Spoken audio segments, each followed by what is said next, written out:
Sir. Clear आहे sir. Good evening all. Good evening sir. Good evening all. Okay, so last class में हमने क्या topic start KIA था? Last class में हमने टेस्टिंग. कौन C testing चल रही है हमारी फिलहाल? कौन सी टेस्टिंग चल रही है हमारी? Soap testing service. तो लेकिन हमारी टेस्टिंग जो है कौन सी है? एपीआई टेस्टिंग है. टेस्टिंग हमारी एपीआई है. तो उसमें कौन सी सर्विस टेस्ट कर रहे हैं हम? कौन सी सर्विस? Soap service. एक्चुअली हम एपीआई हमने देखा ना, मुझे इम्प्लीमेंट करने के कितनी चीजें लगती है? Three technology. तीन. कौन से टेक्नोलॉजी लगते हैं? Front end back end services. ठीक है, हमने मैनुअल टेस्टिंग कवर किया, साथ में पैरेलल लैब का ऑटोमेशन चल रहा है जो हम फ्रंट एंड के ऊपर करते हैं. डेटाबेस टेस्टिंग देखा हमने, जो हम मैनुअल के साथ ही डेटाबेस यूज करते हैं. और थर्ड एंड लास्ट हम एक टेस्टिंग देख रहे हैं जिसको हम बोलते हैं कौन सी? API taste. जिसमें हम क्या टेस्ट कर रहे हैं? हम request and response otherwise services हम टेस्ट है. हमें रिक्वेस्ट एंड रिस्पॉन्स टेस्ट करना.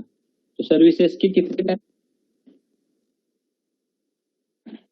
टाइप्स थे? सर्विसेस के कितने टाइप थे? दोन. सोप सर्विस आणि रेस्ट सर्विस. बरोबर.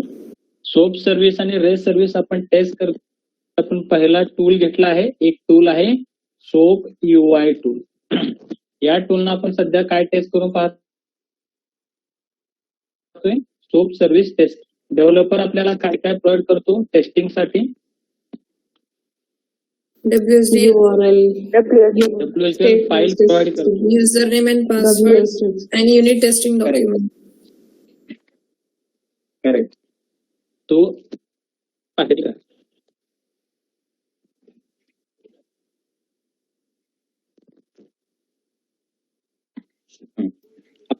आपण पाहिलं की नाही. आता क्लिअर आहे? नाही, मी तेव्हा ऍक्च्युअली म्यूट केलं होतं. कंटिन्युअसली हो रहा है? हाँ सर. हो सर. कमी होतोय सर आवाज. हा सर, कमी येतोय का? ओके, आता बरोबर येतोय? माईकचा प्रॉब्लेम आहे का काही? आता येतोय बरोबर? हो सर. हो, येतोय सर. येतोय ना? मला माईकचं वाटतं हेडफोन मी आणले. जर सांगा, जर असं काय असलं तर आपण दुसरे हेडफोन कनेक्ट करू. ठीक आहे, ओके. तर आपल्याला सध्या सोप आपण टेस्ट करत आहे. सोप सर्व्हिस जे टेस्ट करणार आहे सोप UI टूल. तर सर्व्हिसेस टेस्ट करण्यासाठी डेव्हलपर आपल्याला काय काय प्रोव्हाइड करतो हे आपण पाहिलं. तर डेव्हलपर आपल्याला प्रोव्हाइड करतो सोप सर्व्हिस म्हणजे WSDL फाईल प्रोव्हाइड करतो. डेव्हलपर आपल्याला ऑथरायझेशन, बॅरियर टोकन किंवा युजरनेम, पासवर्ड या सर्व्हिसला ऍक्सेस करण्यासाठी कंपनीमध्ये लागतात तो पण प्रोव्हाइड करतो. आणि सोबत डेव्हलपर काय प्रोव्हाइड करतो आपल्याला, जे आपण मॅन्युअल मध्ये पाहिलं होतं, काय प्रोव्हाइड करतो? Unit testing document. ज्याच्यामध्ये स्टेप्स असतात टेस्टिंग कसं करायची. URL किंवा URI पण असतो, सोबत टेबलचे नाव पण असतात. ठीक आहे. तर याच्यामध्ये आपण काल पाहिलं होतं सोप सर्व्हिसला टेस्ट करण्यासाठी, ज्यामध्ये आपण काही टेस्ट केसेस पाहिल्या. कोणत्या टेस्ट केसेस पाहिल्या होतात? हा एक क्वेश्चन पण आहे, इम्पॉर्टंट क्वेश्चन आहे जो इंट्रोला विचारला जातो. What are the different types of test cases you have written in the API testing? कोणत्या टेस्ट केसेस तुम्ही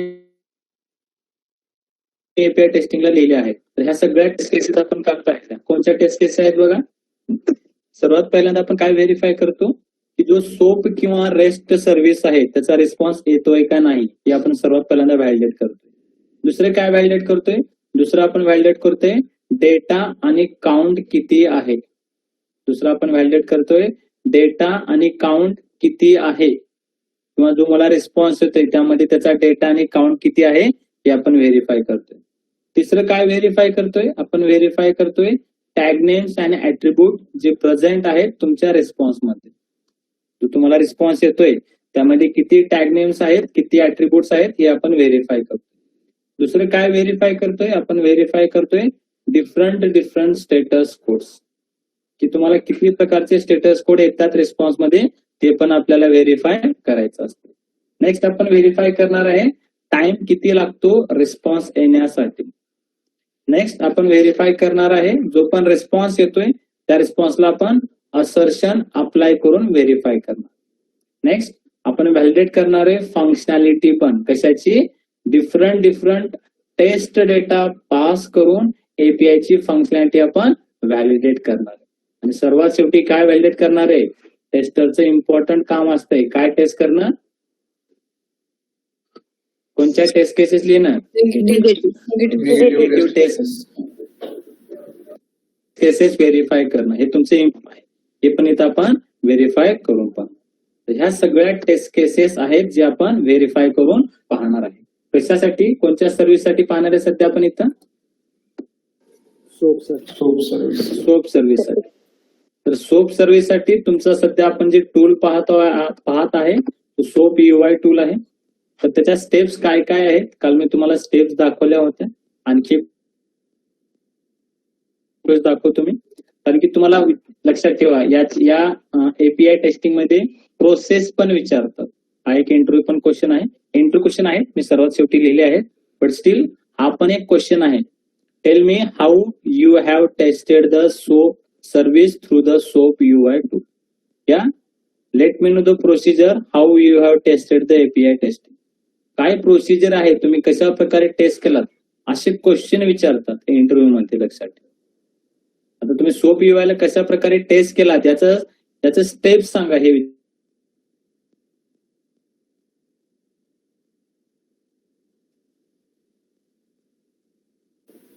सर वॉइस नाही, आवाज येत नाहीये.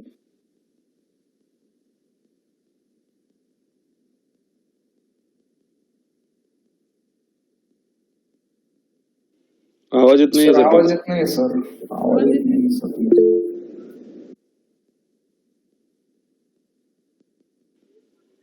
म्यूट झालाय का तुमच्याकडनं सर?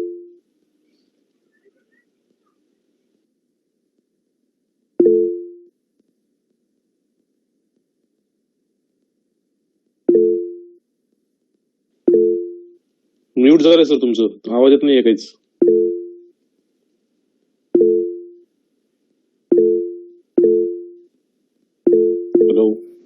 हेलो सर, आवाज येत नहीं, आवाज येत नहीं है सर को. हमारी आवाज जा रही है क्या, सर फ्लो में पढ़ा रहे हैं शायद. हमारी आवाज नहीं जा रही है सर तक, इसलिए सर को समझ नहीं रहा. सर आवाज नहीं येते सर. माझा आवाज येत नाहीये. नाही काहीच येत नव्हतं सर. Just one minute.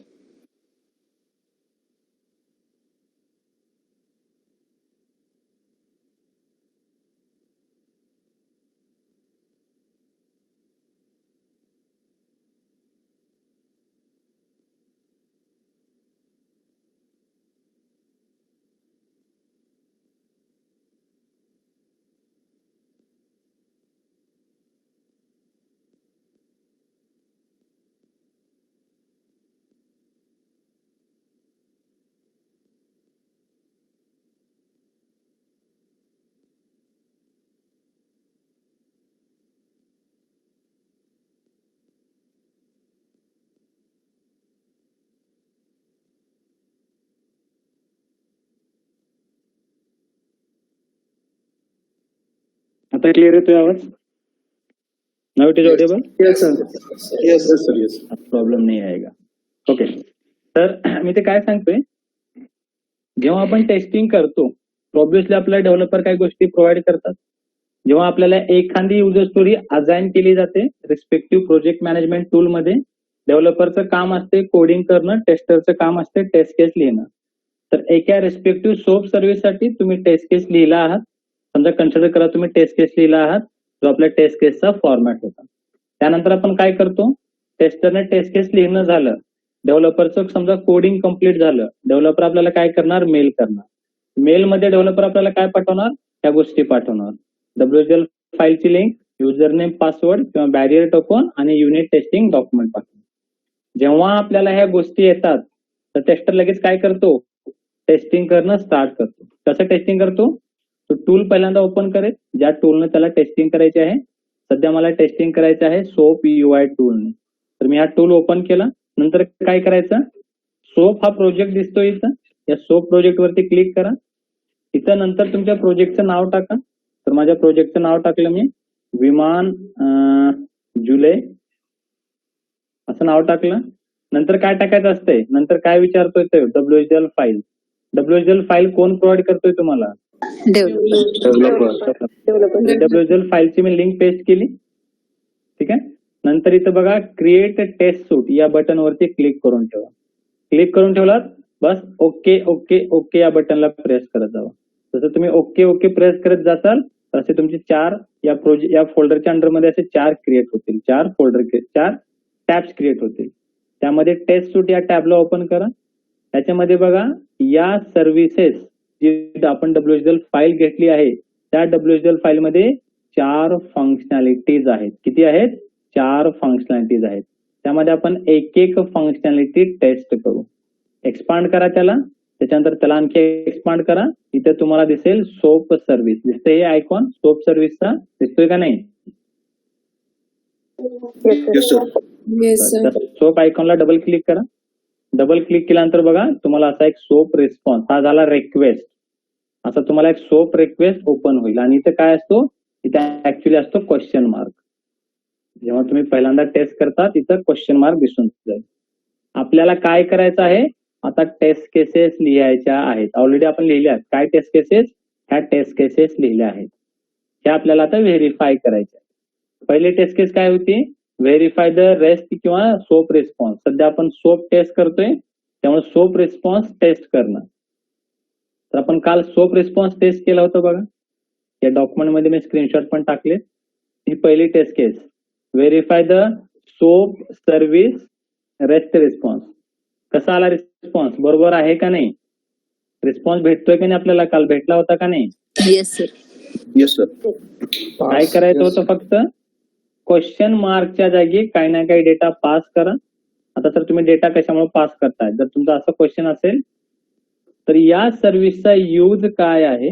या सर्व्हिसचा यूज आहे आपण जो पण डेटा इथं पास करणार तो डेटा यांच्या सर्व्हरला जाणार आणि त्या सर्व्हरला तो रेस्पेक्टिव्ह फंक्शनॅलिटीनुसार ऍड फंक्शनॅलिटी आहे तर ऍड होऊन तुम्हाला रिटर्न मध्ये रिस्पॉन्स येणार. रिटर्न मध्ये तुम्हाला काय येणार? रिस्पॉन्स येणार. ठीक आहे. तर अशी फंक्शनॅलिटी आहे ऍड करण्याची. 2 नंबरला ऍड करा, 3 नंबरला ऍड करा, सेम सबस्ट्रॅक्ट करा, मल्टिप्लाय करा, डिवाइड करा. एक सिंपल सर्व्हिस आपण सध्या बघतोय. तर मी 2 नंबर पास केले, डेटा सेंड केला. डेटा सेंड केल्यानंतर मला काय आला बघा? रिझल्ट आला. म्हणजे काही नाही काही येतोय, मला रिझल्ट येतोय का नाही? येतोय का नाही इथं? तर माझी सर्वात पहिल्यांदा टेस्ट केस काय होती बघा? Validate the soap service response. Response येतोय ना? मला येतोय, म्हणून माझी टेस्ट केस पास. जसं आपण म्हणतो स्मोक स्मोक टेस्टिंग मध्ये काय व्हेरीफाय करतो आपण? स्टेबिलिटी ऑफ इथे काय व्हेरीफाय करतोय आपण? आपण काय व्हेरीफाय करतोय की बाबा जो रिक्वेस्ट मी पाठवला त्याचा काहीतरी रिस्पॉन्स येतोय का नाही. जर रिस्पॉन्स आला तरच आपण टेस्टिंग करू शकतो ना. जर तुम्हाला काहीच येत नसेल, टेस्टिंग पॉसिबल आहे का? आहे का? त्यामुळे सर्वात पहिल्यांदा आपण व्हेरीफाय करतो रिस्पॉन्सेस येत आहेत का नाही. रिस्पॉन्स येतोय त्यामुळे टेस्ट केस माझी पास झाली. नेक्स्ट आपल्याला हे पण व्हेरीफाय करायचं असते बघा की जो रिस्पॉन्स आपल्याला येत आहे त्यामध्ये डेटा किती आहे आणि त्या डेटाचा काउंट किती वेळेस येतोय. किती वेळेस येतोय बघा डेटा आणि त्याचा काउंट किती वेळेस येतोय? ऍड रिझल्ट हा मला रिझल्ट आला तो किती वेळेस येतोय? 2-3 वेळेस येतोय का? 11 हा काउंट वेळेस येतोय. असं केव्हाच होत नाही. जर मी इथं 10 वेळेस जर हिट पण केलं तो डेटा काही चेंज होणार नाही. दरवेळेस 11, 11 हा नंबर येतो. असं केव्हाच होणार नाही. 11 असं आपल्याला 6 टाइम्स रिपीट होईल. केव्हाच होत नाही. जर होत असेल तर दिस is the defect.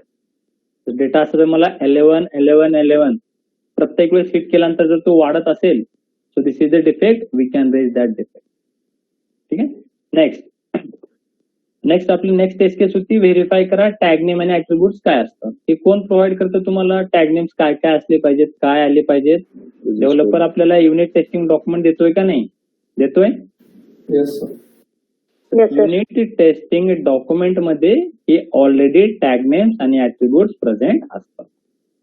Unit testing document मध्ये की टॅग नेम्स आणि ऍट्रिब्यूट्स प्रेझेंट असतात ते आपल्याला बघायचे. काय टॅग नेम्स येणार?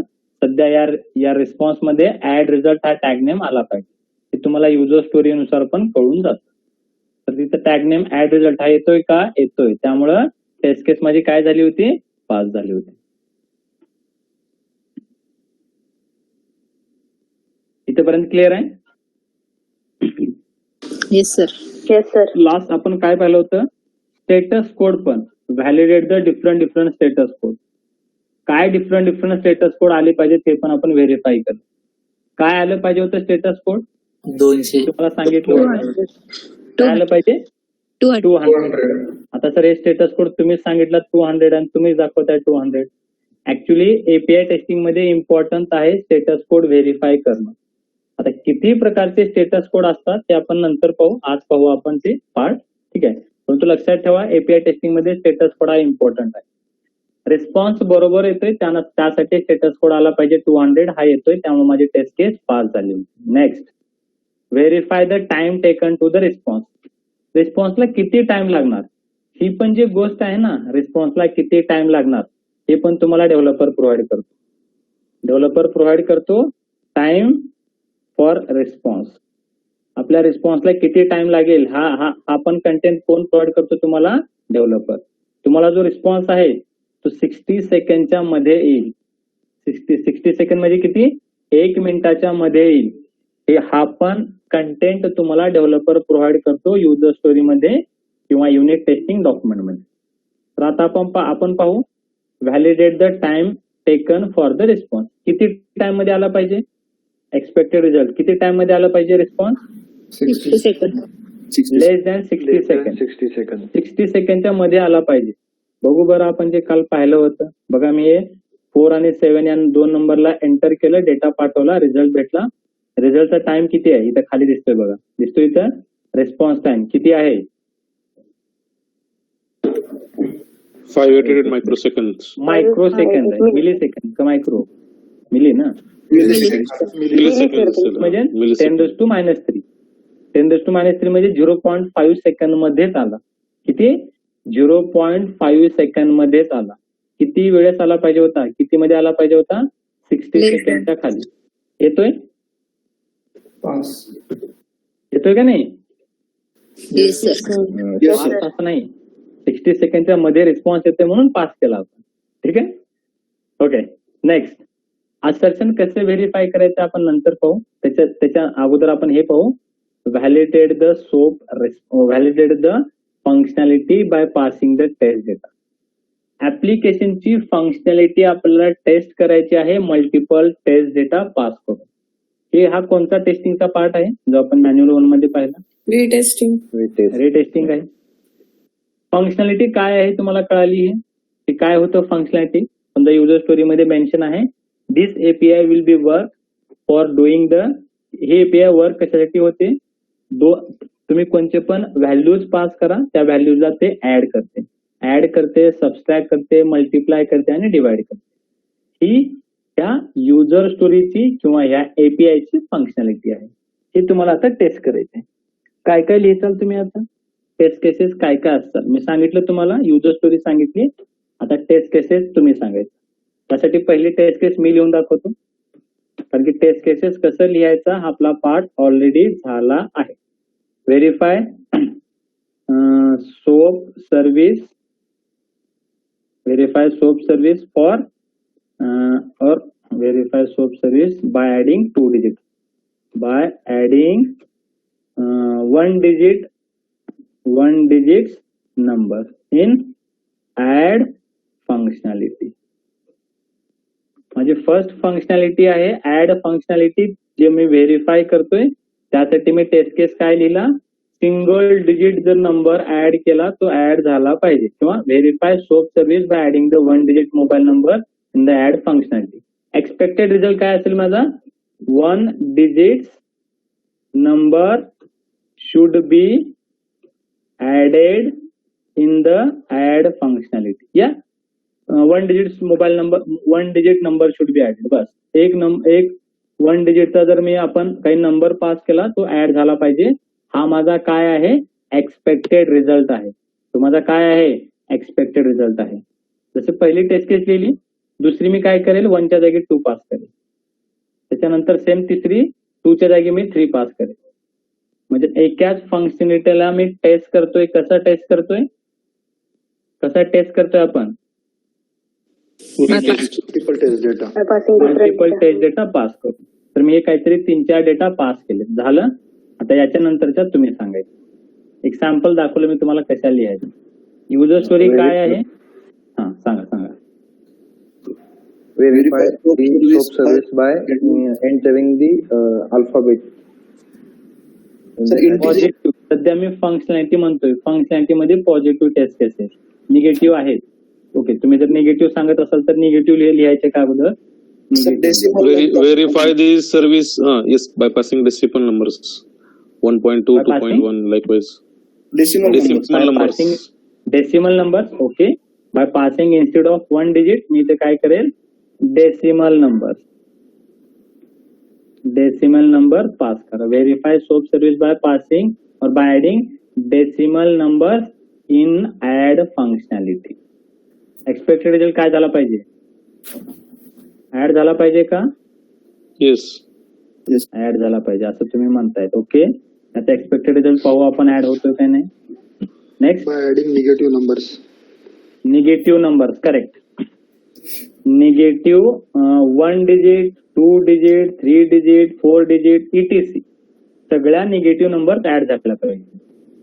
एक्सपेक्टेड रिझल्ट मध्ये पण negative digit mobile number should B acceptable. हा माझा एक्सपेक्टेड रिझल्ट आहे, तुम्ही लगेच इथे लिहिला आहे. नेक्स्ट, आणखी 1 positive and 1 negative. 1 positive and 1 negative. Correct. ही पण एक टेस्ट केस असेल. Verify the soap service by adding positive 1 digit number and 1 negative and 1 positive 1 digit number. Okay, आता म्हणजे 1 डिजिट म्हणजे सेम 1 डिजिट 2 डिजिट जो पण तुम्हाला लिहायचा 3 डिजिट 4 ETC. आणखी 1 digit आणि 1 blank. 1 डिजिट आणि 1 ब्लँक. बरोबर. आता ब्लँक म्हणजे कशामध्ये आलं? पॉझिटिव्ह मध्ये आलं का निगेटिव्ह मध्ये आलं? नेगेटिव्ह नाही ना सर. निगेटिव्ह मध्ये येईल ना. आता मी फंक्शनॅलिटी काय सांगितली? तू फक्त इंटिजर डेटा ऍड करतो. तर तुम्ही आता ब्लँक सांगताल, नल सांगताल तरी निगेटिव्ह मध्ये येईल टेस्ट केस. निगेटिव्ह आहे. डेसिमल कैसे आएगा वहाँ पे? डेसिमल नहीं, अभी आपने बताया, मैंने आपको एग्जैक्टली ये नहीं बताया इंटीजर नंबर ही ऐड होता है, बट आपने बताया झिरो होईल कसं? झिरो नंबर झिरो होईल ना, झिरो पण नंबर आहे ना. 1 डिजिट मध्ये येईल ती टेस्ट केस. 1 डिजिट मध्ये मी 0 पास करेल, 1 to 9 मध्ये एक पण डिजिट पास करेल, याच्यामध्ये येईल ती टेस्ट केस, कव्हर होऊन जाईल. आणखी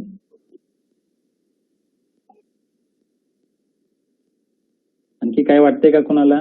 पॉझिटिव्ह मध्ये आहे टेस्ट केस. एवढेच.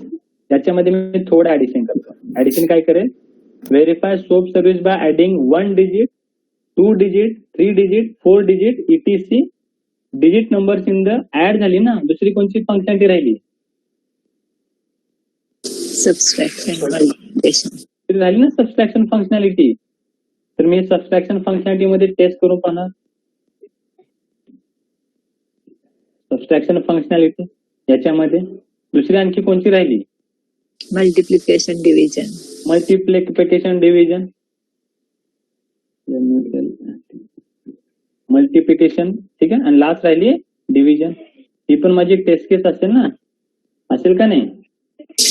डिव्हिजन. ठीक. तरी माझ्या टेस्ट केसेस झाल्या. आणखी कोणाला काय वाटतं सर? आणखी पण असं असू शकते का? असं असू शकते का? Dividing bigger value, numerator is bigger and denominator is smaller value. ते कशामध्ये येईल? Dividend मध्ये 0 आणि 1 असं जर समजा तुम्ही 0 हे पास करतायत म्हणजे 0/1 तशा गोष्टी तर येतच नाहीत ना. नाही काल काय केलं ते नंबर घेतला. वर आहे ना छोटी संख्या आहे आणि खाली त्याच्या मोठी संख्या टाकली तर डायरेक्ट आहे ना 0 आलं ते रिझल्ट मध्ये. करेक्ट. कशामुळे येत नाही ते पण सांगेल. आता ते टेस्ट केस आपण इथं पाहू येते. तुम्ही सगळ्या काय एक्झिक्यूट करणार नाही, तुम्हाला एखादा सॅम्पल दाखवेल. तर पहिली verify the soap service by adding the 1 digit mobile number in the add functionality. पहिली टेस्ट केस पाहू आपण. तर सिंगल डिजिट मध्ये मी इथे पास करेल, थोडा नंबर चेंज करतो 7 and 9. हा नंबर मी पास करतोय. डेटा सेंड केला. डेटा सेंड केल्यानंतर काय होतोय, रिझल्ट येतो काय नाही? Yes sir. येतोय. एक्सपेक्टेड रिझल्ट मध्ये काय झाला होता, single digit number should be added. Add होतोय का? येस. होतोय का नाही? हो सर. टेस्ट केस पास असेल का फेल असेल माझी? मग पास. पास. तर तुम्ही म्हणतात हे कशावर स्क्रीनशॉट टाकतायत? इथे इम्पॉर्टंट आहे डिफेक्ट कसा रेज करायचा. इथे इम्पॉर्टंट आहे डिफेक्ट कसा भेटतो हे दाखवण्यासाठी मी सगळ्या स्टेप्स करतो. दुसरं, verify soap service by adding the 2 digit mobile number. एकच्या जागी 2 पास करा. 2 म्हणजे 12 पास केला, या 14 पास करेल आणि दुसरं 17 पास करेल. हा 2 डिजिट मोबाईल नंबर झाला. डेटा सेंड करून पहा ऍड होतोय का नाही. Yes sir. बरोबर होतोय. यस. येस. त्यामुळे टेस्ट केस ऍड झाला पाहिजे. ऍड होतोय. टेस्ट केस पास आहे फेल? पास. व्हेरीफाय करा 3 डिजिटचा नंबर जर ऍड केला, 3 डिजिट ऍड करा. 141 and 711.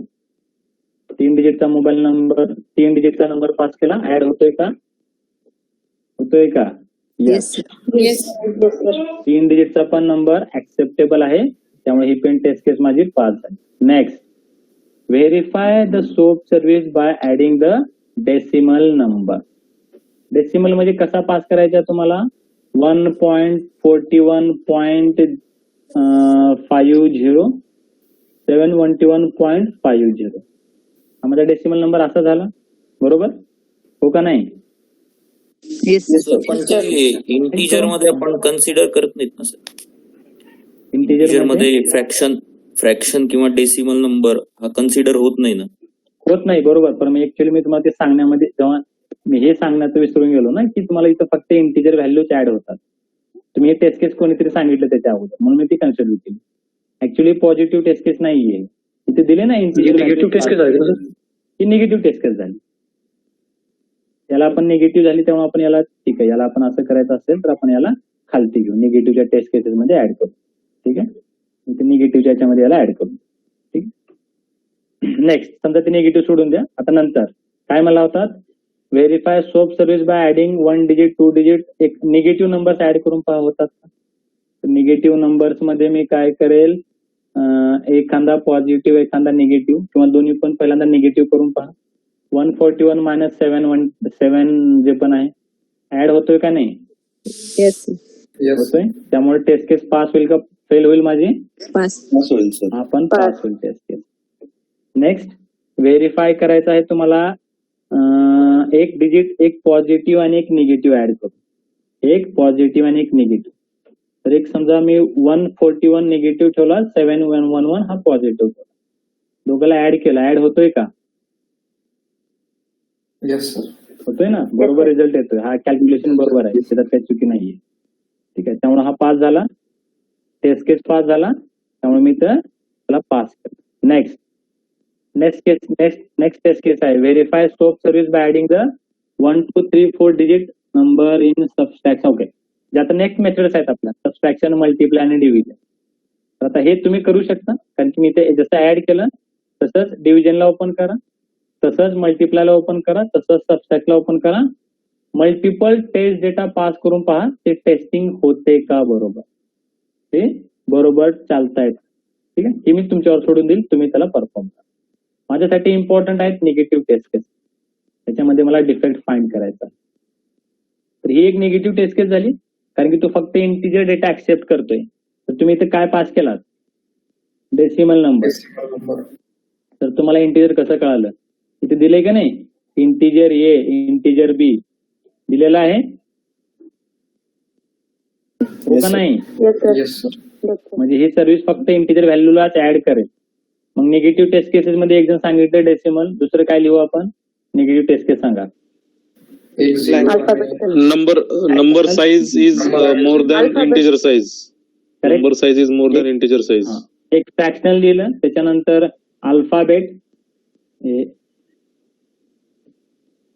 अल्फाबेट किंवा न्यूमेरिकल व्हॅल्यू या कॅरेक्टर अल्फाबेटच्या जागी मी करेल तिथे कॅरेक्टर अल्फाबेट किंवा कॅरेक्टर. जसं दुसऱ्या आत्ताने एकाने टेस्ट केस सांगितली की काय सांगितलं न्यूमेरिकल व्हॅल्यू लार्ज नंबर. आणखी बाय एंटरिंग स्पेशल कॅरेक्टर. इथे कॅरेक्टर मध्येच मी त्याला कन्सिडर करू स्पेशल कॅरेक्टर अलग वेगळ्या लिहिण्यापेक्षा. Special character. आणखी 1 digit and 1 blank. सर 0 आणि 1 Invalid. पासिंग नल व्हॅल्यू या passing blank value. Passing null और ब्लँक व्हॅल्यू. लक्षात ठेवा एपीआय मध्ये ना काही स्टँडर्ड टेस्ट केस आहेत. कंपनीमध्ये गेल्यानंतर पण तुम्ही हे यूज करू शकता. कोणत्या आहेत ते मी तुम्हाला सांगतो. आणखी अल्फा न्यूमरिक. बस ओके. मी थोडं तुम्हाला आता 2-3 टेस्ट केसेस सांगतो जे आपण कुठे पण यूज करू शकता. First, verify the respective service by passing the null किंवा ब्लँक व्हॅल्यू. ही टेस्ट केस तुम्ही कुठं पण अप्लाय करू शकता, कोणती पण सर्व्हिस असू द्या. Next, verify the soap service by passing the wrong WSL file link.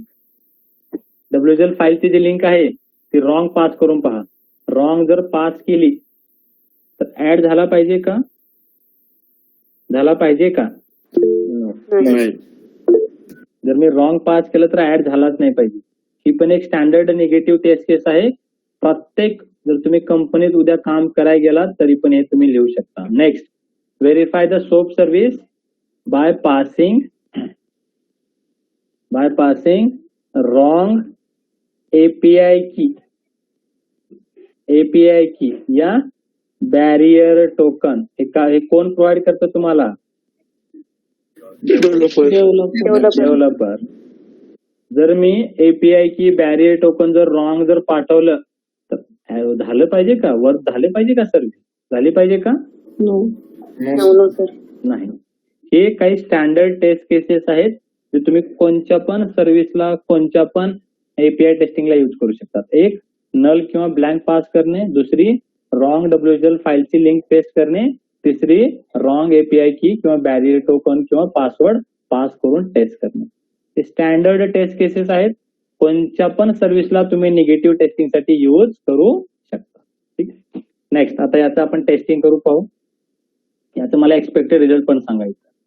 जर डेसिमल नंबर 2 पास केले एक्सपेक्टेड रिझल्ट मध्ये काय आला पाहिजे? डेसिमल नंबर ऍड झाले पाहिजेत का? काय झाले पाहिजेत? Should not be added. Decimal number add झाले नाही पाहिजे. नेक्स्ट, ऍडिंग काय लिहिला? एरर मेसेज ना sir.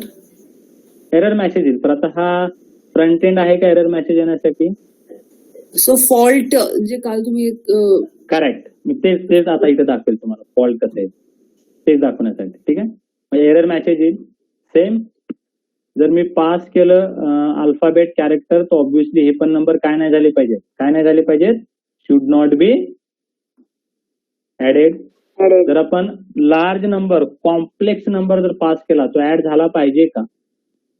No. Complex number, large number जे पण तुम्ही टेस्ट केस लिहितात कॉम्प्लेक्स लिहा त्याला. ठीक आहे. किंवा लार्ज नंबर लिहा.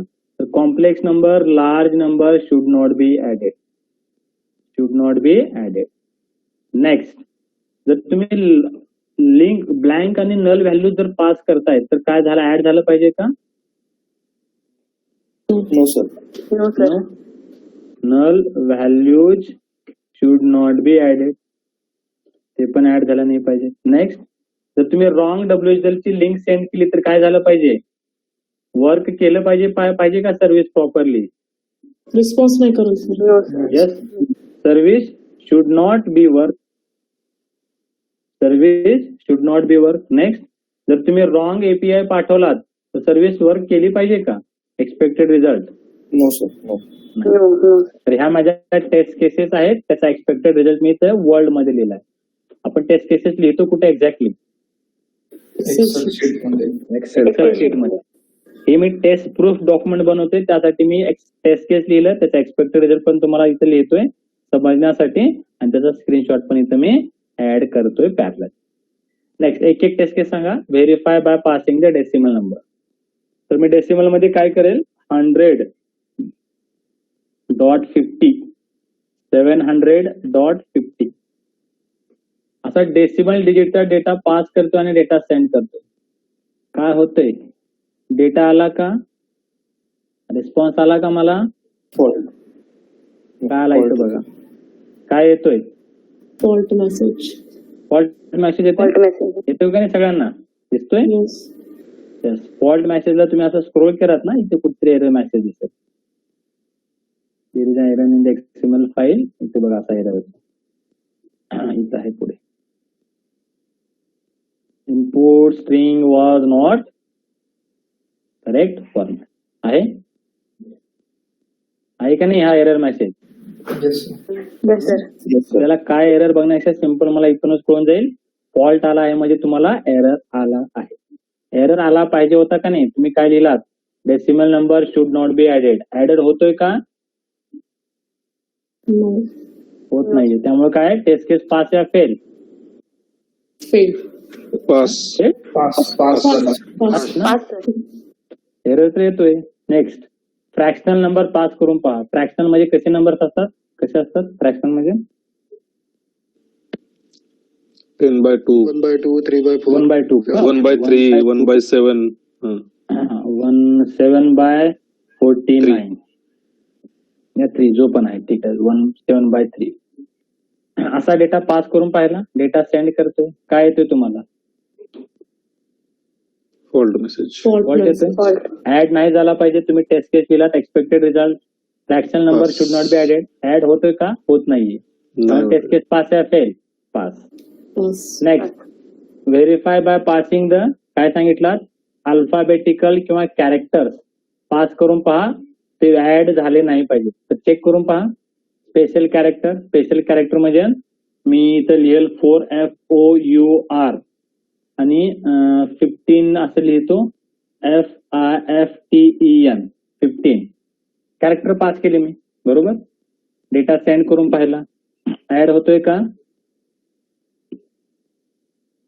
होतोय का, काय येतोय, एरर मेसेज येतोय. एरर मेसेज आला पाहिजे होतं का, एक्सपेक्टेड रिझल्ट पहा तुमचा काय आहे,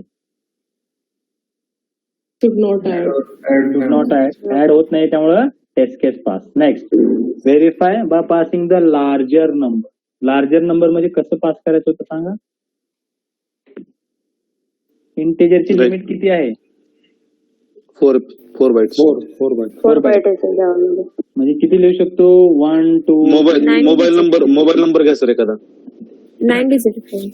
9 डिजिट घेऊ शकतो. 9 डिजिट घेतला मी, 1 एक 10 digit 2 3 4 5 6 7 8 9 10 10 का नाही, एक 9 डिजिट एक 10 डिजिट कुठलाही. ओके, एक 9 एक 10 डिजिट हा लार्जर नंबर आहे, कारण की इंटिजरचा डेटा टाईप बघा किती असतो.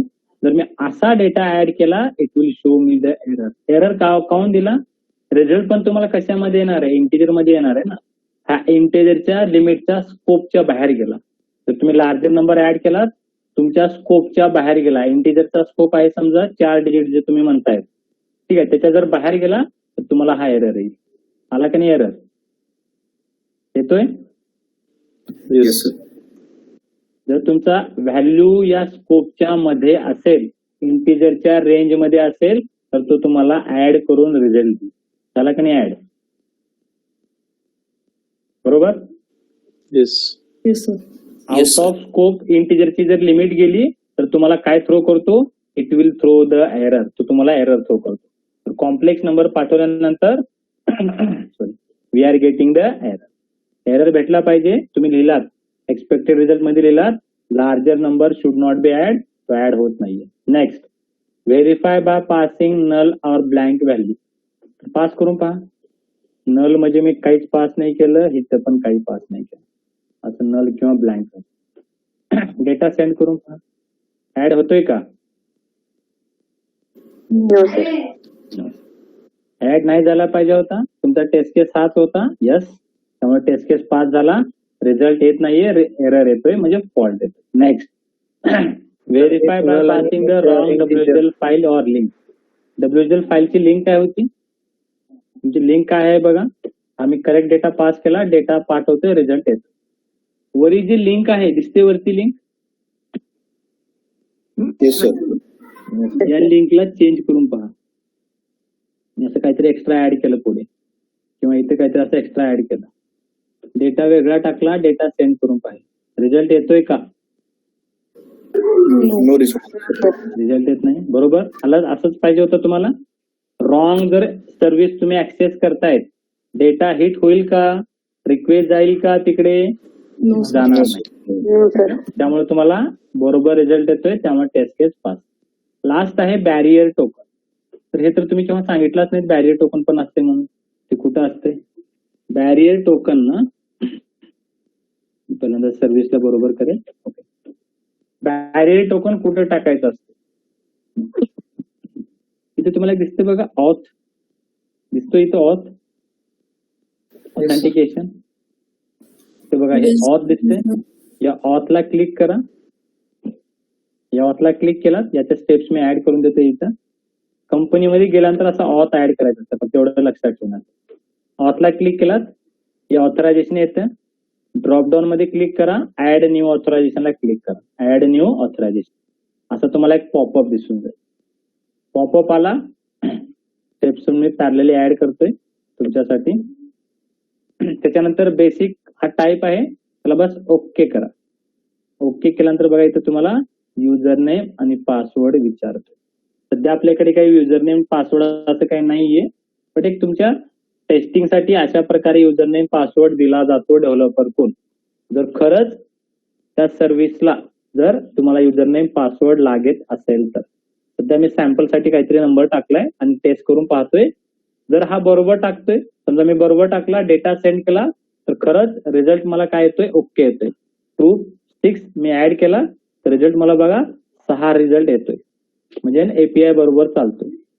जर मी ऑथेंटिकेशनच जर रॉंग टाकला, काहीतरी असा रॅन्डम नंबर टाकला जो व्हॅलिड नाहीये, आणि डेटा सेंड करून पाहिला, रिझल्ट आला पाहिजे का?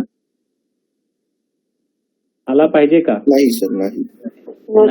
बट ऍक्च्युली हे ना, जे आपण सध्या पाहतोय WSL फाईल किंवा उद्या जाऊन रेस्ट सर्व्हिसेस पाहणार आहेत, हे सगळ्या डमी सर्व्हिसेस आहेत. डमी म्हणजे टेस्टिंग साठी बनवलेलं आहे.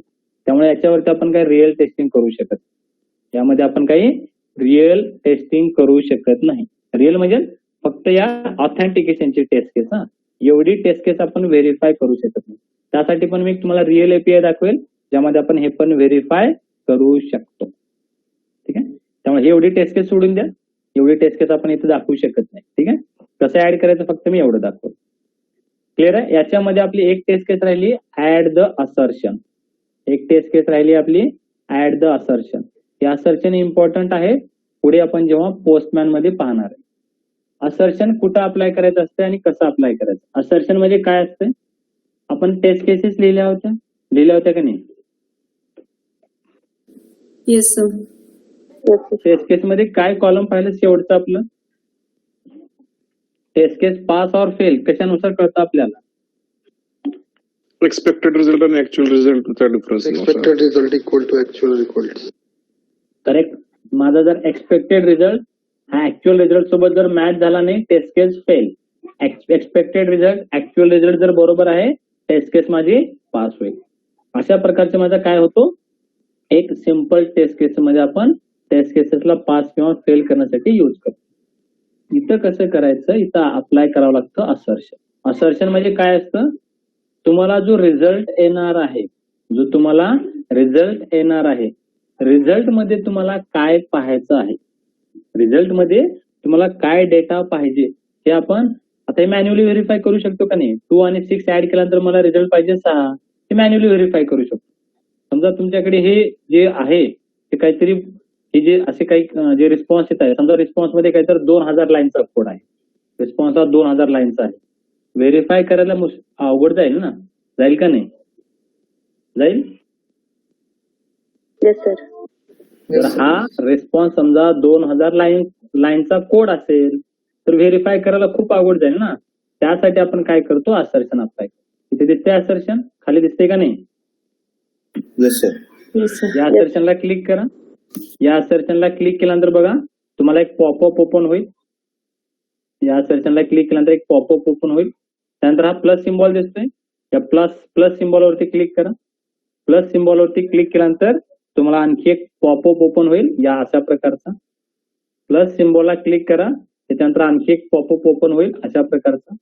त्याच्यामध्ये जावा, प्रॉपर्टी कंटेंट यूज करू शकता किंवा स्टेटस कोड हे जे खाली दिसत आहेत ना, जे तुम्हाला यूज करायचं आहे यूज करू शकता. सध्या आपण काय करू, स्टेटस कोडचा असर्शन लावू. स्टेटस कोड काय आला पाहिजे होता आपल्याला, 200. 200. तर या स्टेटस कोडला मी क्लिक करतोय. हा माझा असर्शन आहे बरं का. मला मॅन्युअली व्हेरीफाय नाही करायचं, मला ऑटोमॅटिक व्हेरीफाय करायचं.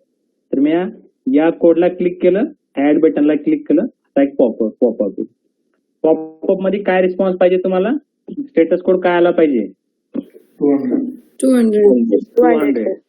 असा तुमचा एक असर्शन आपण अप्लाय करते की बाबा मला रिझल्ट मध्ये 200 पाहिजे म्हणून.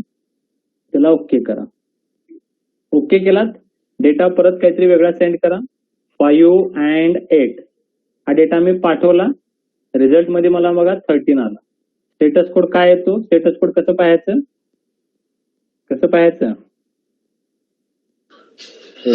क्लिक करा. हेडरला क्लिक करा. इथं बघा स्टेटस कोड किती होतंय, 200. 200 हा माझा ऍक्च्युअल रिझल्ट आहे. हा माझा काय आहे, ऍक्च्युअल रिझल्ट आहे.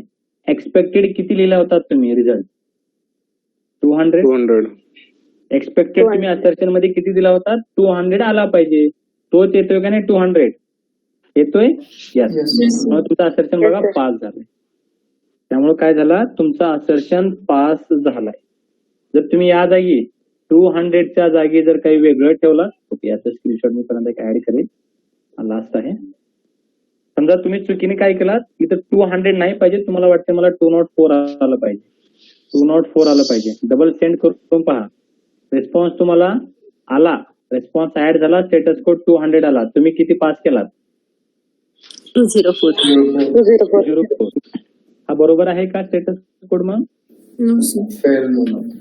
काय झाले, तुमची टेस्ट केस बघा इथं पास झाली का फेल झाली, Fail झाली. तुमची टेस्ट केस फेल झाली. कशामुळं, तुम्हाला एक्सपेक्टेड रिझल्ट तुम्ही म्हणलात की मला 204 पाहिजे, बट तुम्हाला भेटतोय किती, 200 भेटतोय. Expected and actual is not matching, that's why test case has been failed. Directly आपण मॅन्युअल म्हणजे असं न बघता, रिझल्ट न बघता असर्शन थ्रू पण सांगू शकतो की मला जे पाहिजे होतं ते फेल झालं का पास झालं. हे कळतंय कसं मी असर्शन अप्लाय केलं. आणखी एक वेळ सांगतो. असर्शन बटनला क्लिक करा, प्लस बटनला क्लिक करा. त्याच्यामध्ये कंटेंट असर्शन पाहिजे तर कंटेंट असर्शन. त्याच्यामध्ये तुम्हाला काय पाहिजे, समजा मला रिझल्ट पाहिजे 13 किंवा मला रिझल्ट पाहिजे 35. आता मी टाकला, मी 2 नंबरची ऍडिशन करणार आहे, त्यामध्ये मला ऍडिशन मध्ये पाहिजे 35 हा कंटेंट. असा मी असर्शन ऍड केला. मग डेटा पास करा. मला 35 पाहिजे तर मी डेटा पास केला, एक 5 आणि एक 13. आता टेस्ट डेटा पास केला, डेटा सेंड केला, डेटा सेंड झाला. असर्शन काय झाला माझा बघा, जो कंटेंट असर्शन होता, मला रिझल्ट काय पाहिजे होता, 35 भेटला का, यस. त्यामुळे एक असर्शन पास. दुसरा फेल कशामुळे झाला, 204 डाला था ना सर. करेक्ट. यहाँ पे 204 हमने वैसे ही रखा है, स्टेटस कोड हमें 200 मिल रहा है और हमने 204 ऐड किया था, इसलिए मेरा ये टेस्ट केस क्या हो जाए, ये स्टेटस कोड क्या हो गया, बस इसका असर्शन फेल हो. म्हणजे इथं आपण मॅन्युअली व्हेरीफाय न करण्यापेक्षा आपण असर्शन पण व्हेरीफाय करू शकतो. असर्शनचा फक्त यूज काय, मॅन्युअली समजा जर हा रिस्पॉन्स खूप मोठा असेल, हा रिस्पॉन्स समजा 2003 लाईन 2000-3000 लाईनचा असेल तर मॅन्युअली खूप डिफिकल्ट आहे ना टेस्ट करणं. त्यासाठी आपण काय करतो, सिंपल मध्ये याच्यामध्ये असर्शन अप्लाय करून डेटा व्हेरीफाय करू शकतो. क्लिअर आहे इथपर्यंत सर्वांना. सर ते असर्शन कसं ऍड करायचं ते सांगा ना. असर्शन बटनला क्लिक करा, प्लस बटनला क्लिक करा. याच्यानंतर हे रिसेंटली यूज तुम्हाला दिसणार नाही. प्रॉपर्टी कंटेंट मध्ये जावा, कंटेंट असर्शन आहे. कंटेंट म्हणजे तुम्हाला काय कंटेंट बघायचं आहे रिझल्ट मध्ये, ओके करा. काय रिझल्ट पाहिजे मला? ऍड रिस्पॉन्स किंवा व्हॅल्यू मला पाहिजे. मी पुढे जाऊन काहीतरी 2 टेस्ट डेटा पाठवणार आहे. 2 टेस्ट डेटा आहे 25. तर मी असा टेस्ट डेटा पाठवला तर मला रिझल्ट पाहिजे 50. आता तुम्ही असर्शन पास केला. मग इथं पास करा 25. डेटा सेंड करा. डेटा सेंड केला तर रिझल्ट मला 15 आला. असर्शन तुमचं पास झाला का फेल झाला? पास झालं. बरं झालं. तर अशा प्रकारे आपण असर्शन अप्लाय करू शकतो. सर वो जो असर्शन के है वो सभी हमें चेक करने पड़ेंगे या उसमें से कोई नहीं। सेलेक्टेड? कोई भी सिलेक्टेड. एक्चुअली सभी की सभी चेक नहीं की जाती. कोई भी एक आपको चेक करना है. वैसे कोई भी एक चेक कर सकते. Okay sir. ठीक है. सर क्लियर है यहाँ तक? ऍट अ टाइम सर किती असर्शन आपण अप्लाय करू शकतो? एक ही अप्लाई करते हैं. ओके. ज्यादा से ज्यादा 2. बट आप जब एपीआई टेस्टिंग करेंगे ना, ये एक्चुअली एक कंटेंट बिंटेंट ऐसा असर्शन नहीं लगाते. असर्शन लगाते हैं स्टेटस कोड. बट हमने स्टेटस कोड नहीं देखा इसलिए मैंने इतना ही बता दिया. ठीक है. क्लियर है यहाँ तक? Yes sir. सर ते डिवाइड मध्ये गेलं ना सर, डिवाइड मध्ये गेला? तिथे वरती छोटी व्हॅल्यू म्हणजे 100% आणि खाली आहे ना, वरती मी 4 घेईल आणि खालती 100 घेईल. बरोबर. याला आपण डिवाइड करतोय. की कोणची व्हॅल्यू डिवाइड करतो आपण? दोन्ही पण व्हॅल्यू कशा असल्या पाहिजेत? इंटिजर. कशा असल्या पाहिजेत? इंटिजर. इंटिजर पास करते. बरोबर आहे. रिझल्ट कशामध्ये भेटणार आहे तुम्हाला? डेसिमल मध्ये. फ्रॅक्शन किंवा युजर स्टोरी मध्ये मी काय सांगितलं? इंटिजर नंबरला तुम्ही ऍड करू शकता, डिवाइड करू शकता, मल्टिप्लाय करू शकता, सबस्ट्रॅक्ट करू शकता. रिझल्ट पण तुम्हाला इंटिजर नंबरच आला पाहिजे असा युजर स्टोरीचं म्हणणं आहे. अशी या सर्व्हिसचा यूज आहे. सध्या आपण 2 इंटिजर नंबर पास केलेत. ऑब्व्हियसली पास केलेत. डेटा सेंड करून पाहिला तर रिझल्ट काय आला पाहिजे? Yes sir. Pass integer value आहे ना हे? 0.04 सर. डेसिमल व्हॅल्यू थोडी ऍक्सेप्ट करणार तो. तुम्ही आत्ताच बघितलं ना निगेटिव्ह टेस्ट केस. डेसिमल नंबर ऍड करतो का तो?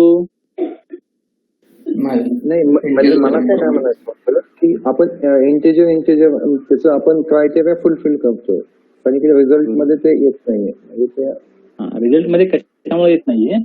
रिझल्ट पण ना हा इंटिजर मध्येच आउटपुट देतोय. म्हणजे हे तुमचा result येतो निगेटिव्ह आहे का 0. पॉझिटिव्ह आहे मला हे म्हणायचं. जावा मध्ये जसं होतं तसंच होतं ना सर इकडे डिवाइड? येस. जावा मध्ये तुम्ही इंटिजर पाहिला, इंटिजर मध्ये डेसिमल व्हॅल्यू ऍक्सेप्ट होते का केव्हा? नाही ना. होते का? फक्त इंटिजर पार्ट डिस्प्ले होतो त्या केस मध्ये. इथं फक्त इंटिजर पार्टच डिस्प्ले करतो. दुसरा कोणताच व्हॅल्यू इथे डिस्प्ले करणार नाही. क्लियर है सर? लेकिन 4 डिवाइड में 0 करेंगे सेकंड वैल्यू तो फिर जावा में एरर देने लगता है. इसमें भी एरर देगा. देखिए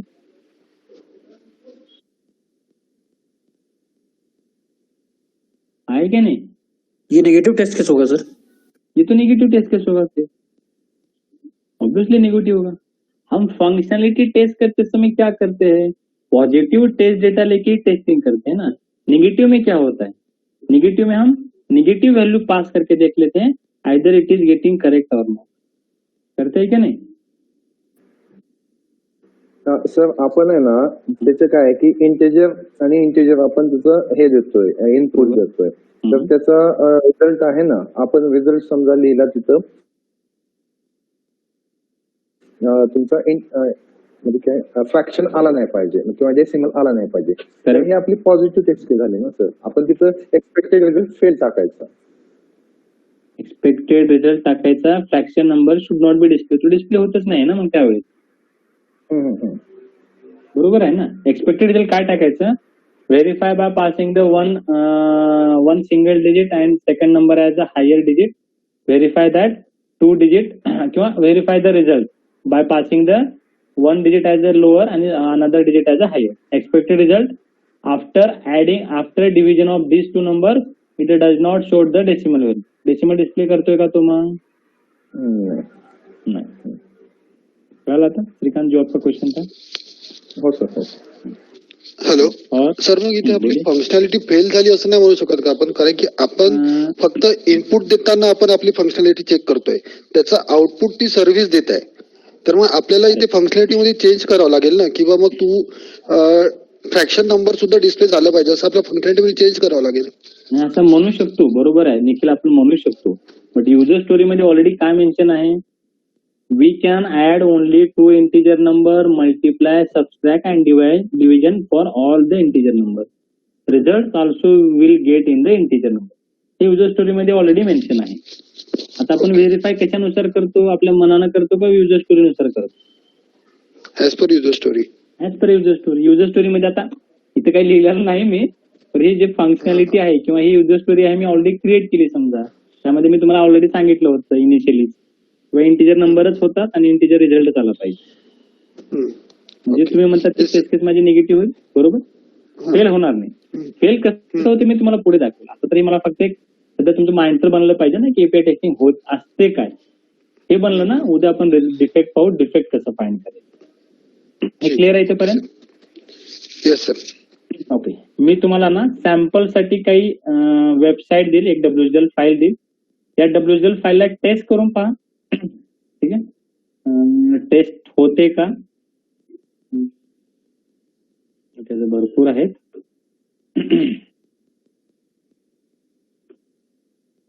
ही एक WSDL फाईल आहे, चेक करून पहा काय आहे याची फंक्शनॅलिटी. आणि ही एक WSDL फाईल आहे.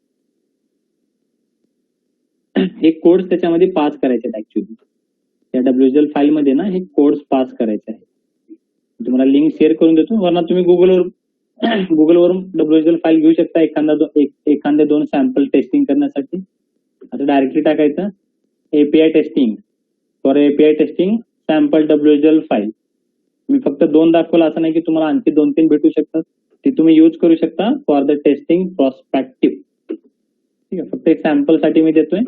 सेकंड साइड कशासाठी आहे? फक्त जे कोड पास करायचे आहेत त्यासाठी सेकंड साइड आहे. या सर्व्हिस मध्ये ना काही कोड पास करावे लागतात. ही कोड इथून घ्या तुम्ही, काय कोड पास करायचे. क्लिअर आहे आता? सर हे स्टेटस कोड आपल्याला माहिती असावे लागतात की डेव्हलपर? ऑब्व्हियसली हा खूप इम्पॉर्टंट पार्ट आहे स्टेटस कोडचा. इंटरव्ह्यू मध्ये तुम्ही इंटरव्ह्यू जावा, 55 इंटरव्ह्यू तुम्हाला स्टेटस कोड विचारतात, म्हणजे विचारतात. सध्या आपण नाही पाहिलं कारण की ते आता सध्या आपण WSDL फाईल चेक केलं ना. स्टेटस कोड WSDL फाईल मध्ये मी डायरेक्टली दाखवलं तुम्हाला, बट ऍक्च्युली हा पार्ट आहे आपला स्टेटस कोड. ओके, याच्या पुढचा आहे, सॉरी याच्या पुढचा आहे. हे झाल्यानंतर आहे स्टेटस. ठीक है, ठीक है. ओके, तो स्टूडेंट हम आज के लिए इतना ही कवर करते हैं. बट जैसे मैंने पहले ही बताया, एपीआई टेस्टिंग मेरे पैरेलली करते जाइए.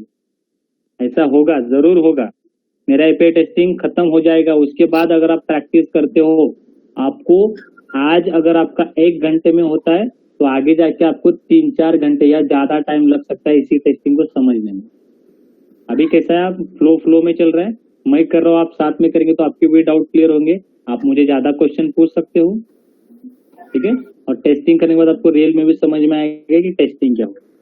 क्लियर है? यस, तो बोल रहे हैं सर. ये GUI है ना सर, मतलब जब आपने दिखाया कि जो जीरा टूल है उसमें जब GUI का जो है वो कंप्लीट हो जाएगा डेवलपर का पार्ट, तो उसके बाद API भी कंप्लीट होना पड़ेगा ना हमको टेस्ट करने के लिए. सबसे पहले डेवलपर का UI अभी तक कंप्लीट नहीं हुआ. हम कहाँ पे टेस्टिंग कर रहे हैं फिलहाल? एपीआई टेस्टिंग कहाँ पे होती है? मेरे पास फ्रंट एंड है ही नहीं अभी. डायरेक्टली मेरे पास डेवलपर ने सर्विस बनाई है. ओके, डेवलपर ने बस सर्विसेज बनाई है, उसको मुझे पहले टेस्ट करना है. कंपनी में क्या होता है, कभी कभी UI इम्प्लीमेंट होना है, बट UI की पहिले उसके बॅकएंड की सर्व्हिसेस इम्प्लिमेंट करते करंट स्प्रिंट. सर्वात पहिल्यांदा समजा एक UI आहे, त्या UI ला नंतर बनवू आपण 3-4 स्प्रिंट मध्ये.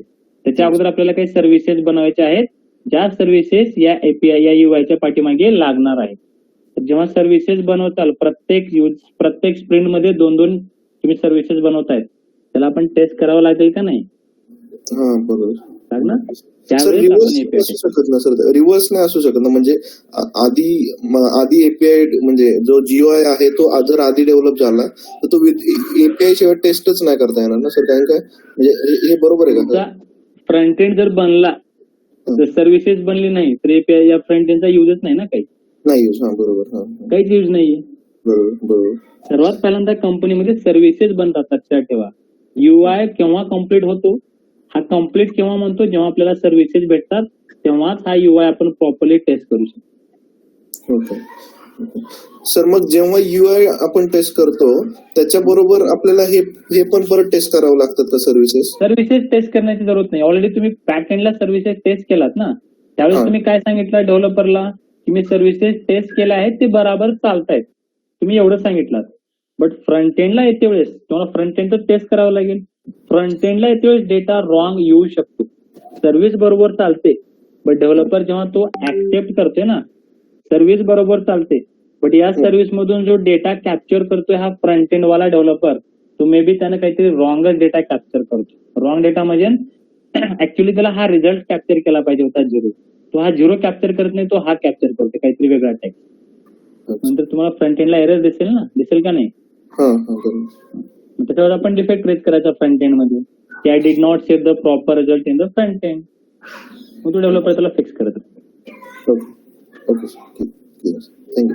क्लिअर आहे सर्वांना? Yes sir, thank you sir. सर्वांना क्लिअर आहे का? Yes sir. ये कैसा होता है Yes, पता है क्या? yes. एक मैं बात बताता हूँ, अभी तक हमने जो टेस्टिंग इतना पढ़ा है ना, पहले जोश रहता है पहले क्लास में, पहला दिन ऐसा लगता है कि सर आप बताओ 10 घंटे या 12 घंटे या 15 घंटे आज क्लास करने के लिए तैयार है. जैसा दूसरा दिन आता है, तीसरा दिन आता है, ऐसा जोश कंटिन्यू रहता है. ये कब तक रहता है? कब तक था? 2-3 वीक, 1 महीना, यही जोश रहता है. सर आप बताओ कितना पढ़ना है, ये वो सभी पढ़ते हैं हम. जब तक मैनुअल 1 खत्म नहीं चालू होता होता है, क्या होता है? जब तक मैनुअल 1 खत्म नहीं होता है तब तक जोश रहता है बराबर. बट जैसे SQL चालू हो गया, मैनुअल 2 चालू हो गया, API उसमें अगर चालू हो गया तो लगता है क्या पता है क्या, पहले मैनुअल 1 में सर पढ़ा रहे, यस सर हमें भी समझ में आ रहा है. SQL पढ़ा रहे, यस सर आप पढ़ा रहे हमें भी समझ में आ रहा है. मैनुअल 2 पढ़ा रहे, यस सर ऐसे लग रहा है हम भी कर सकते हैं. तो जैसे API टेस्टिंग स्टार्ट होती है,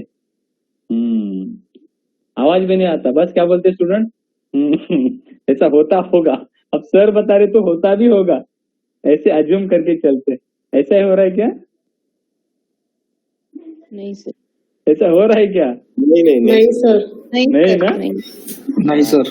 लक्षात ठेवा, हा शेवटचा पार्ट आहे आपला टेस्टिंगचा, त्याच्यानंतर डायरेक्टली तुमचा प्रोजेक्ट आहे. ऑब्व्हियसली तुमचा ऑटोमेशन मध्ये पण पोर्शन चालू आहे, इकडे पण चालू आहे, आणि शेवटची पोर्शन खूप इम्पॉर्टंट आहे. त्यासाठी आम्ही जेव्हा म्हणतो टाइम जर तुम्हाला कमी पडत असेल तर एक्स्ट्रा टाइम देत जावा मॉक साठी, कारण की एक स्वतःला स्टडी करण्यासाठी खूप वेळ लागू शकतो. जर तीच टेस्टिंग मी जर सोबत म्हणजे जर माझ्या ग्रुप सोबत करेल मी, ठीक आहे, ग्रुप म्हणजे जे आपण ज्याच्यासोबत काम करतोय, जर त्याच्यासोबत मी केला लवकरात लवकर ते कॅप्चर केलं जातं आणि लवकरात लवकर तुम्ही ते शिकू शकता. तर तुम्ही इंडिव्हिज्युअल करत बसाल, मी खरंच सांगतो तुम्हाला वेळ लागेल. तर तुम्ही जेवढं फास्ट मॉक मध्ये जेवढं डिस्कशन करचाल तेवढं तुमची टेस्टिंग फास्ट होते, तेवढं तुम्हाला लवकर समजून जाईल.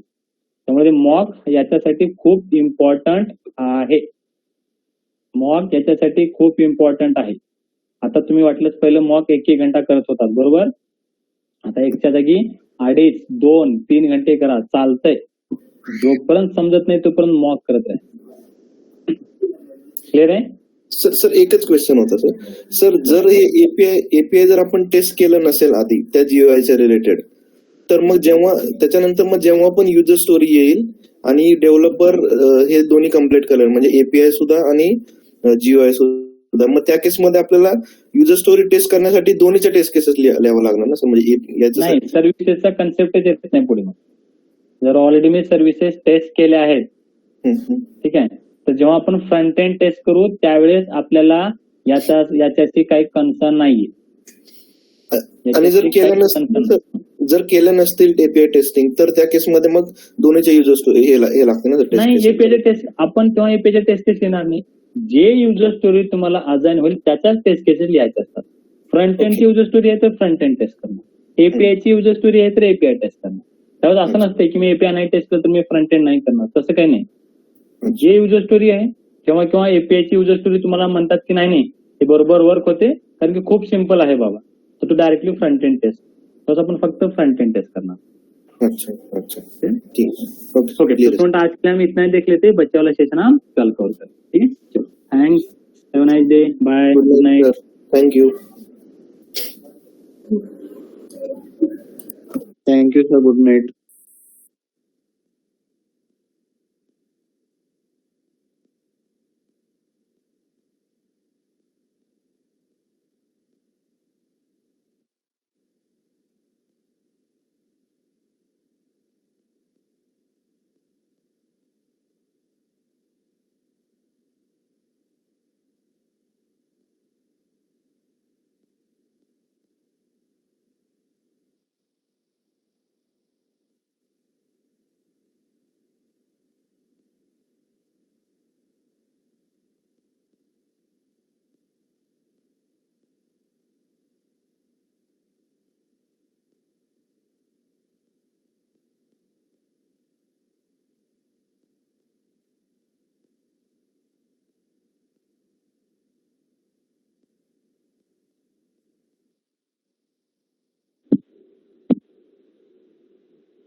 Hello, good evening everyone.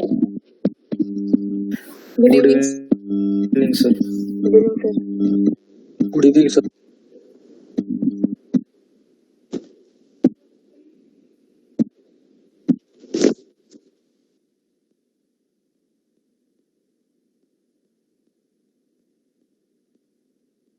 कुठे होतात आपण? Action class Rahul.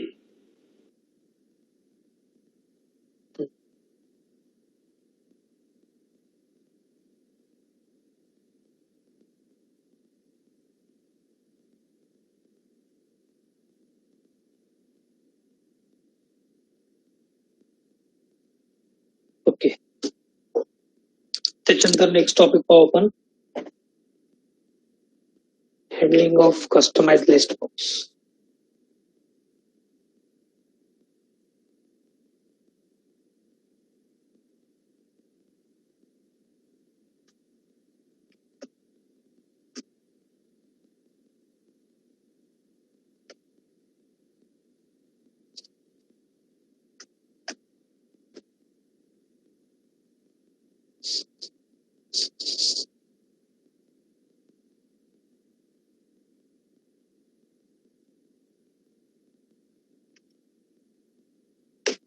Cast the customized list box.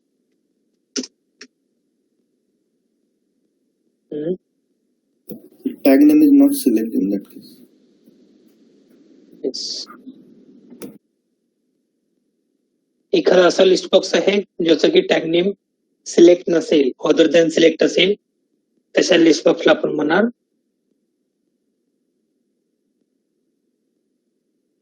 Customised list box.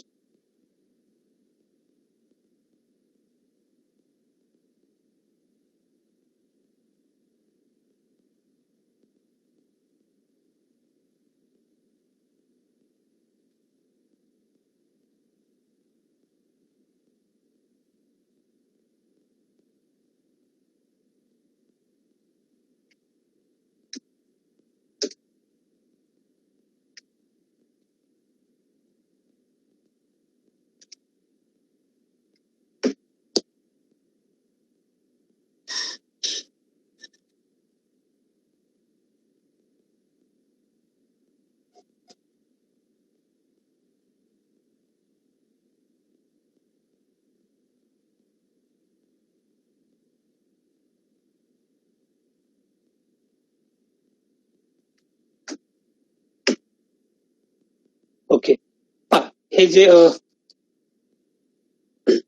List boxes आहेत डे, मंथ आणि इयर, हे सध्यासाठी कस्टमाइज लिस्ट बॉक्स नाहीयेत. ओके, बट आपण त्यांना असं कन्सिडर करू की हे कस्टमाइज लिस्ट बॉक्स आहे, तिथे सिलेक्ट नावाचा टॅग नेम नाही. सिलेक्ट नावाचा जर टॅग नेम नसेल एखाद्या लिस्ट बॉक्स साठी, तर आपण तिथे सिलेक्ट क्लासचा ऑब्जेक्ट क्रिएट करून त्याचे फंक्शन्स आपण युज करू शकत नाही. ओके, जर फ्युचरमध्ये आपल्याला आलंच असं काही सिनेरिओ, तिथे लिस्ट बॉक्स तर आहे पण सिलेक्ट नावाचा टॅग नेम नाहीये तिथे, त्याला आपण म्हणतो कस्टमर लिस्ट बॉक्स. मग त्याला हँडल करण्यासाठी तुम्हाला कीज क्लास आणि ऍक्शन क्लास ह्या दोघांचा युज करून त्याला हँडल करावं लागेल. ओके, मग सध्यासाठी काय करू आपण, हे जे लिस्ट बॉक्स आहेत डे मंथ आणि इयर त्यापैकी कोणतं तरी एक लिस्ट बॉक्स घ्या, त्याला तुम्ही कन्सिडर करा की कस्टमर लिस्ट बॉक्स आहे तो, तिथे सिलेक्ट क्लास आपण युज करू शकत नाही. सिलेक्ट क्लास युज करू शकत नाही तर डिफरंट कोणतं अप्रोच असेल ते आपण पाहूया.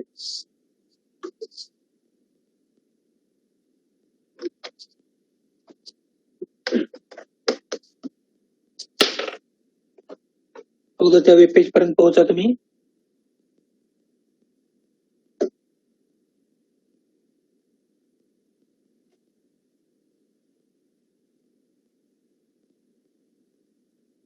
त्याच्यानंतर क्रिएट न्यू अकाउंट लिंकला क्लिक करा.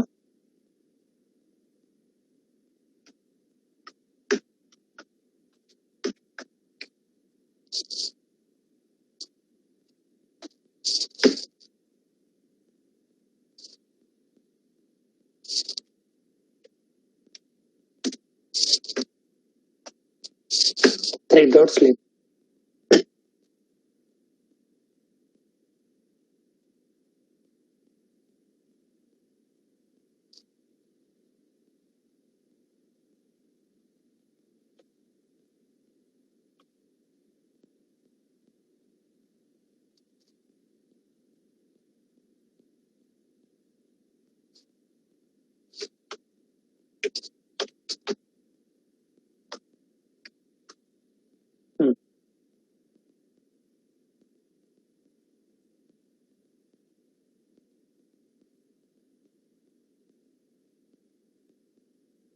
ओके, आता ह्या पेजवरती पोहोचलो. आता तुम्हाला इथे हा जो मंथ फील्ड आहे त्यातला एखादा ऑप्शन तुम्हाला सिलेक्ट करायचा आहे. तर त्यासाठी 5 स्टेप्स काय काय आहेत आपल्याकडे.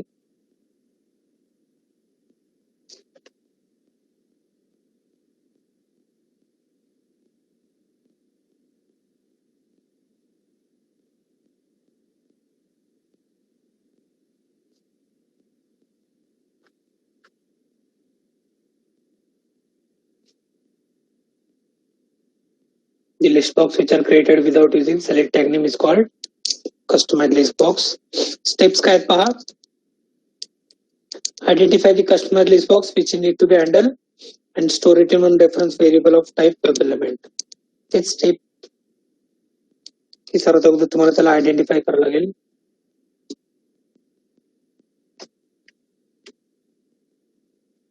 ज्या लिस्ट बॉक्सला तुम्हाला आयडेंटिफाय करायचं आहे, ज्या लिस्ट बॉक्स वरती ऍक्शन परफॉर्म करायचे आहे त्याला आयडेंटिफाय करा.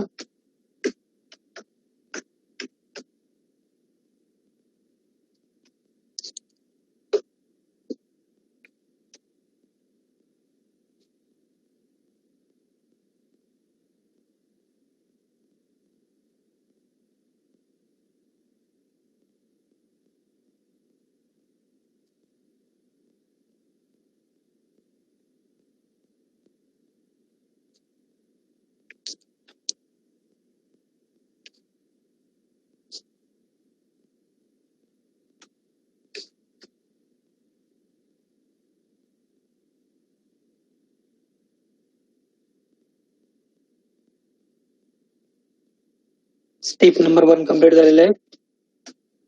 Identify customer list box which need to be handle, store it in one object of type web element. Step number 2 काय म्हणते पहा की आता तुम्हाला इथे याला हँडल कसं करणार. जसं आपण मॅन्युअली हँडल करतो तसे तुम्हाला ऑपरेशन परफॉर्म करावं लागतील. जसं की तुमचा हा जो लिस्ट बॉक्स आहे त्याला अगोदर तुम्ही क्लिक करणार, त्याच्यानंतर तुम्हाला जर सप्टेंबर सिलेक्ट करायचं असेल कीबोर्डचा 2 टाइम्स एरो अप करणार तुम्ही, एरो एरो त्याच्यानंतर एंटर, कीबोर्डचा एंटर. असेच ऑपरेशन तुम्हाला प्रोग्रामच्या थ्रू परफॉर्म करायचे. अगोदर तुमचा जो मंथ लिस्ट बॉक्स आहे त्याला ऍक्शन क्लासचा माऊस लेफ्ट क्लिक परफॉर्म करा, लिस्ट बॉक्स डिस्प्ले होऊन जाईल. तुम्हाला जर सप्टेंबर तिथे सिलेक्ट करायचं असेल, ओके, बाय डिफॉल्ट कोणता ऑप्शन सिलेक्टेड राहील तिथे, जे करंट मंथ आहे नोव्हेंबर. ओके, त्याला तुम्ही क्लिक केल्यानंतर तो नोव्हेंबर वरती हायलाइट राहील. तिथून तुम्हाला जर one time 2 times arrow up करायचे सप्टेंबर साठी, परत कीबोर्डचा इंटर की प्रेस करा. असेच ऑपरेशन तुम्हाला परफॉर्म करायचे. मग सर्वात अगोदर आपण त्याला आयडेंटिफाय केलं मंथली लिस्ट बॉक्सला, त्याला मग mouse left click action perform करून ते ओपन करा. माऊस ऍक्शन परफॉर्म करण्यासाठी तुम्हाला ऍक्शन क्लास ऑब्जेक्ट क्रिएट करणं मॅन्डेटरी आहे. त्याला तुम्ही वेब ड्रायव्हरचा ऑब्जेक्ट पाठवून द्या. Create an object of action class with web driver object as a input.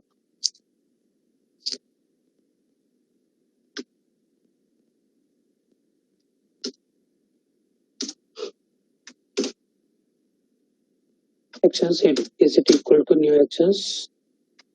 Web ड्रायव्हरचा ऑब्जेक्ट पाठवून द्यायला. त्याच्यानंतर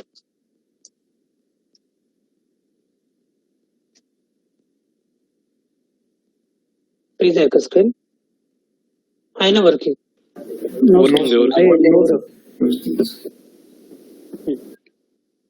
आता स्टेप नंबर 3 काय करायचं तुम्हाला, की तुमचा जो कस्टमाइज तो लिस्ट बॉक्स आहे त्याला तुम्ही माऊस लेफ्ट क्लिक करा.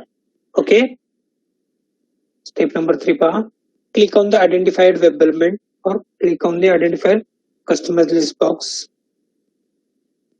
कस्टमाइज लिस्ट बॉक्सला जर तुम्हाला क्लिक करायचं असेल, action class object name dot click of web element function call करा. कोणत्या वेब एलिमेंटवरती क्लिक करायचंय, month dot perform. Step number 3 झाला तुमचा. मग इथपर्यंत काय झालं तुमचं, कस्टमर लिस्ट बॉक्स ओपन होऊन जाईल. मग बाय डिफॉल्ट तो कोणता ऑप्शन सिलेक्टेड राहील तिथे सांगा. नोव्हेंबर, जे तुमचा करंट मंथ आहे तो तिथे सिलेक्ट राहील November.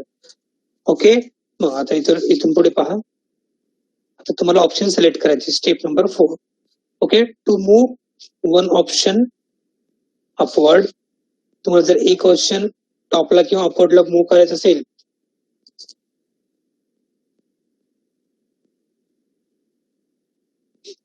Step number 4.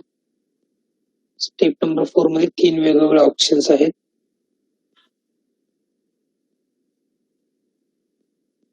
4A. 4A ला काय करतो आपण, एक ऑप्शन अपला मूव्ह करतो. जर तुम्हाला कीबोर्डचा एक ऑप्शन टॉपला घेऊन जायचं असेल, त्या केसमध्ये तुम्हाला action class object name dot, त्यामध्ये एक मेथड आहे सेंड कीज. जसं आपला वेब एलिमेंटचा मेथड आहे सेंड कीज, ऍक्शन क्लास कडे पण एक सेंड कीज मेथड आहे. त्यामध्ये तुम्ही कीबोर्डची इनपुट देऊ शकतो. तुम्हाला कोणत्या कीचा ऍक्शन परफॉर्म करायचंय ते कीचे आपण इनपुट ह्या सेंड कीजला देऊ शकतो. आणि हा सेंड की तुमचा वेब ड्रायव्हरचा सेंड कीज, आपला वेब एलिमेंटचा सेंड की नसून ऍक्शन क्लासचा सेंड कीज आहे.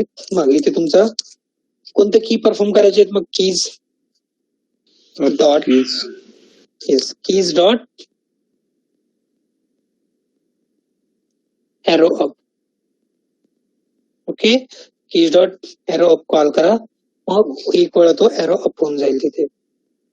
डॉट ऍक्शन क्लासचे मेथड असल्यामुळे याला एक्झिक्यूट करण्यासाठी परफॉर्म. ओके, क्लिक केल्यानंतर आपण 2 सेकंदचा पॉज घेऊ. विथिन सेकंद तो ऍक्शन परफॉर्म होऊन जाईल, समजणार पण नाही.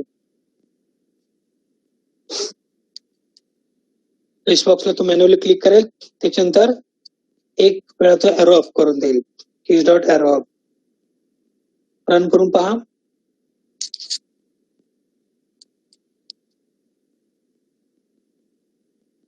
नोव्हेंबर आहे त्याला करून वन टाइम तो एरो अप करतो. ओके, परत आता एक वेळा जर तुम्हाला एरो डाऊन करायचं असेल, मग तुम्हाला किती वेळा एरो अप करायचे तेवढ्या वेळा तुम्हाला हा स्टेटमेंट कॉल करावं लागेल. 2 टाइम्स एरो अप करायचे, परत त्या स्टेटमेंटला कॉपी करा. Action class object name dot send keys dot arrow up. आता तुम्हाला जर एरो डाऊन करायचं असेल, 4B एरो डाऊन जर करायचं असेल, action class object name dot send keys dot arrow down. Okay, arrow down dot perform.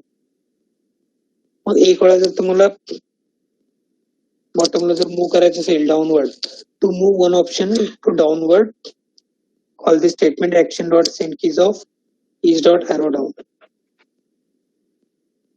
Arrow up arrow down. एक वेळा तो एरो अप करेल, एरो केल्याच्या नंतर 2 सेकंदचा पॉज घेऊन परत आपण एरो डाऊन करून ओरिजिनल ऑप्शन वरती मूव्ह करूया तिचं position.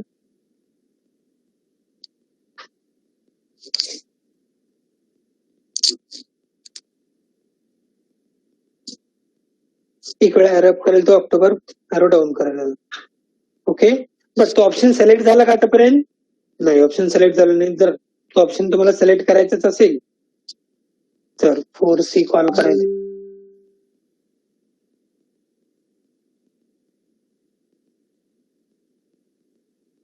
Dot send keys of keys dot select करण्यासाठी तुम्हाला कॉल करायचे एंटर डॉट परफॉर्म होतो. जो पण ऑप्शन आहे तो तुमचा सिलेक्ट होऊन जाईल.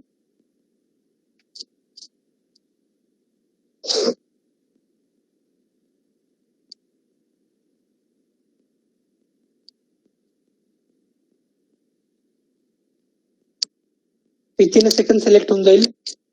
त्यापेक्षा आपण पॉज मेन्शन करू ऑक्टोबर. डाऊन केलं का विथिन अ सेकंड तो नोव्हेंबर सिलेक्ट होऊन जाईल. त्यापेक्षा परत तुम्ही ते पॉज मेन्शन करून तुम्हाला समजण्यासाठी इथे पॉज ऍड करू शकतोय.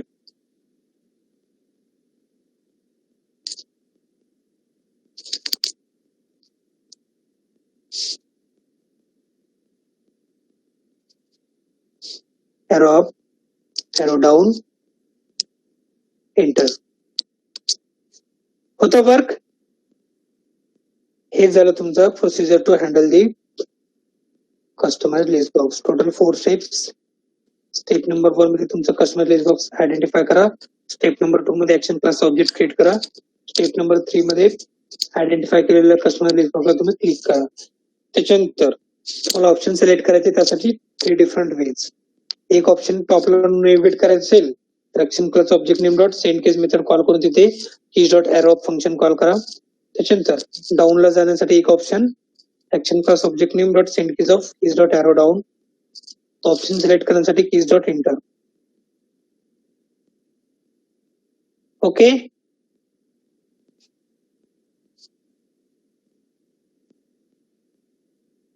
Hello. Yes sir. Yes sir. Yes sir. Yes sir. Sir तो की जो आहे तो क्लास नाही, तो कीज क्लास नाहीये. तो कीज क्लास नाहीये ना, तो इंटरफेस आहे. हे जे कीज आहे, ओके, तुम्ही ते पाहू शकतो. E means enum. ओके, इथे जसं क्लास आणि इंटरफेस असतात, एक इनम नावाचा कन्सेप्ट आहे. त्यामध्ये तुम्ही कॉन्स्टंट क्रिएट करू शकतो. कॉन्स्टंट मीन्स जसं की कीज साठी इथे प्रत्येक कीज साठी सर्व कॉन्स्टंट क्रिएट केलेले आहेत कीज. ओके, ते कॉन्स्टंट क्रिएट केल्यासाठी तुमचा इथे इनम्स असतात. ओके, जसं की तुम्ही इथे पहा, इथे दिसतं तुम्हाला क्लास आहे, इंटरफेस आपल्याला माहिती आहे, त्याच्यासोबत इथे एनम. ओके, मग तो कीज नावाचा एनम आहे ज्याच्यामध्ये आपण कॉन्स्टंट क्रिएट करू शकतो. ओके, ते ऑलरेडी क्रिएट केलेले आहेत, आपल्याला क्रिएट करायची गरज नाही, सिम्पली आपल्याला त्याला युज करायचं. ओके, आणि हे त्याच्यातले कॉन्स्टंट्स आहेत सर्व. प्रत्येक की साठी एक कॉन्स्टंट क्रिएट केलेलं आहे. ओके पूजा, येस सर. तुमचाच क्वेश्चन होता ना? हो सर. आता आपण काही एखादा स्पेशल एक्झाम्पल पाहच्यावरती डिफरंट तुम्हाला एक स्पेसिफिक ऑप्शन सिलेक्ट करायचं असेल, एक वेळा एरो अप एक वेळा एरो डाऊन करायचं नाही, एक स्पेसिफिक ऑप्शन सिलेक्ट करायचा आणि तो एव्हरी टाइम तोच सिलेक्ट झाला पाहिजे.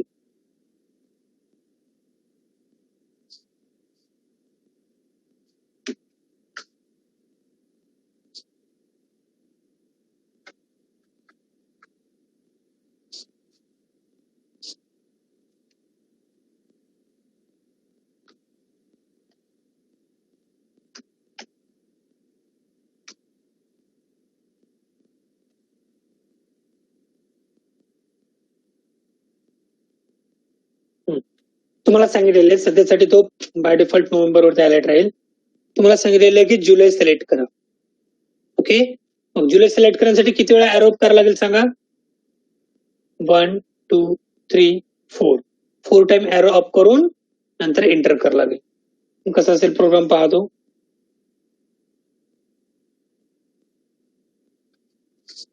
ओके 4 टाइम तुम्हाला एरो अप करायचंय तर फॉर लूप घ्या जो की 4 टाइम रन होईल. I equal to 1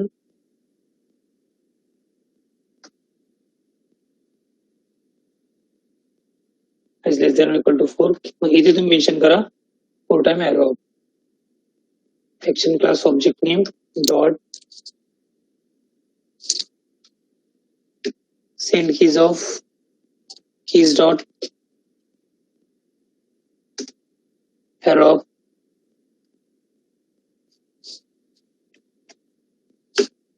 dot perform. 4 time arrow होईल तो.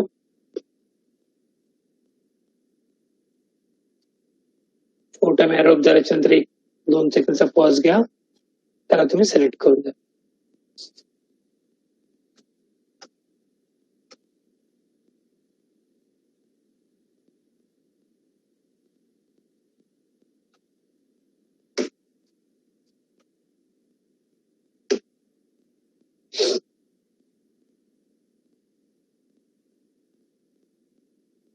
ओके तुमचा कस्टमर लिस्ट बॉक्स आयडेंटिफाय केला. ऍक्शन क्लास ऑब्जेक्ट क्रिएट करा. त्याच्यानंतर तुमचा जो पण कस्टमर लिस्ट बॉक्स आहे त्याला तुम्ही क्लिक करून द्या. क्लिक केल्याच्या नंतर नोव्हेंबर पासून जुलैला जाण्यासाठी 4 टाइम एरो अप करावं लागेल. असा फॉर लूप घेतलं जो की 4 टाइम्स रन होईल. त्यामध्ये प्रत्येक वेळा आपण एरो अप करतो. मग 4 टाइम्स एरो अप करेल. जुलैवरती जाऊन थांबेल 2 सेकंद. त्याच्यानंतर त्याला तो सिलेक्ट करून देईल.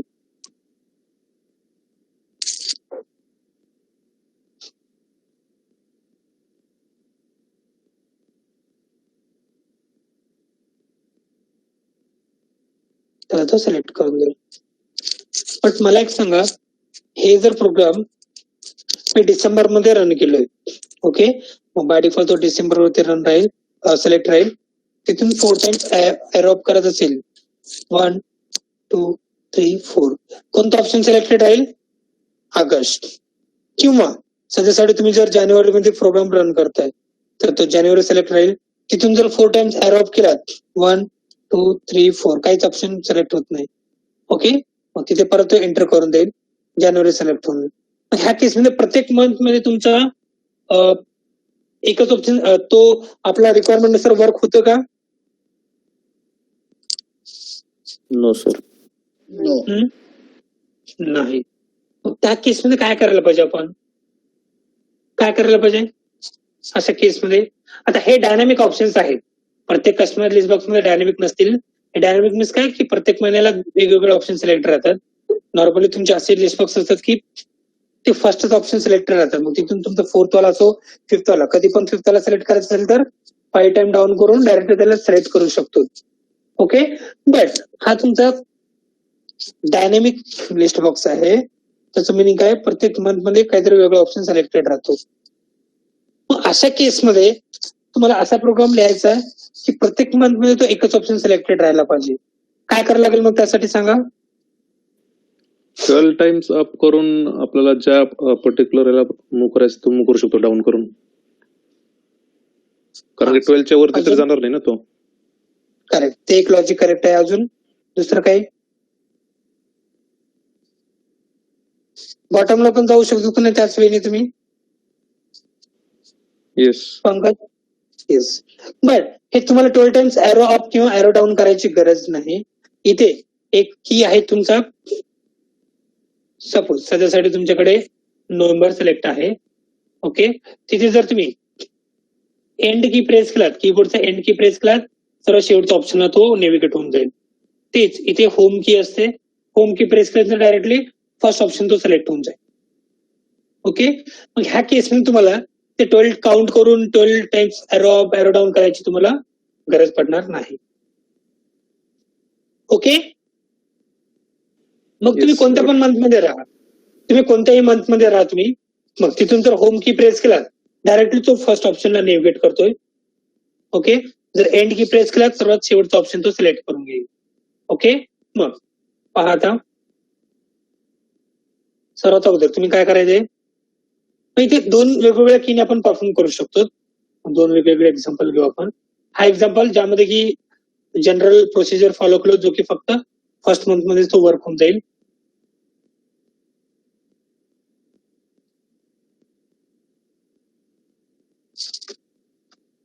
इथे आपण होम कीचा यूज करूया.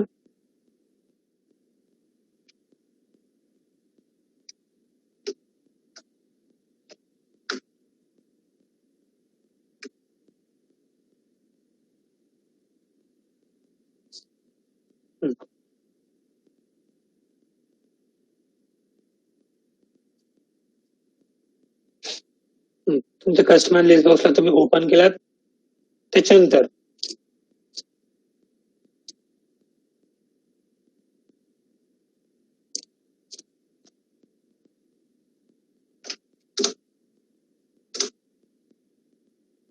टॉपला नेव्हिगेट करा. टॉपला नेव्हिगेट करण्यासाठी action dot send keys dot की कॉल करा तिथे होम.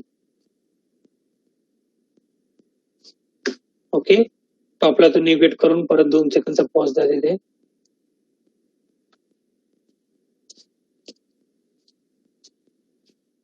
त्याच्यानंतर एकदा का तुम्ही टॉपला गेला तर तुम्हाला कोणतं ऑप्शन सिलेक्ट करायचं होतं? जुलै. काउंट करा किती वेळा डाऊन करावं लागेल जुलैसाठी. 1 2 3 4 5 6 टाइम डाऊन करण्यासाठी फॉर लूप घ्या तिथे.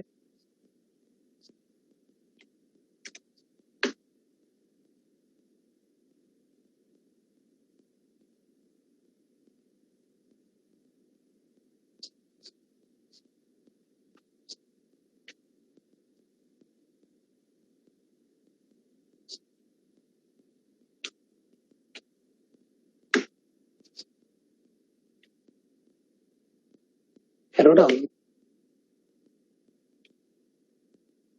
Dot perform. 6 टाइम तो एरो डाऊन होईल. त्याच्यानंतर काय करायचं? तुम्हाला पाहिजे असेल तर तिथे पॉज मेन्शन करून घ्या.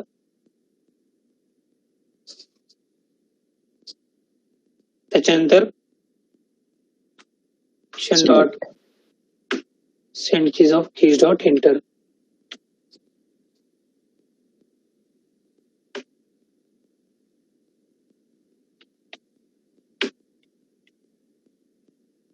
रन करा प्रोग्राम.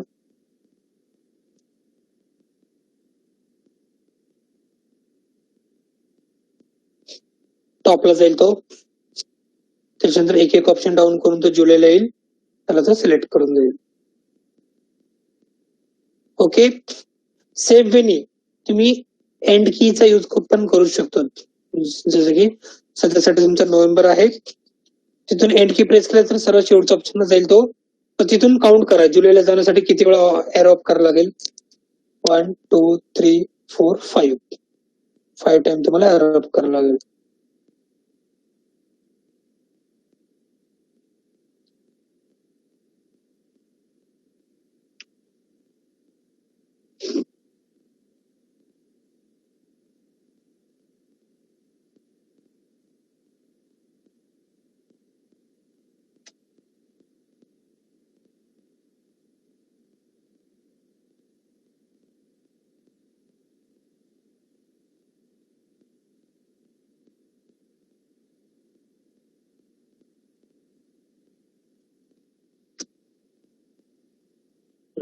बॉटमला नेव्हिगेट करण्यासाठी कीज डॉट एंड कॉल करायचे.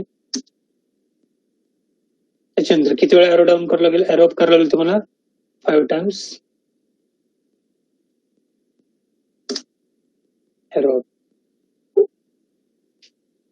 ओके, 5 टाइम्स एरो होईल. त्याच्यानंतर तुमचं जुलै ऑप्शन तिथे सिलेक्ट होऊन जाईल.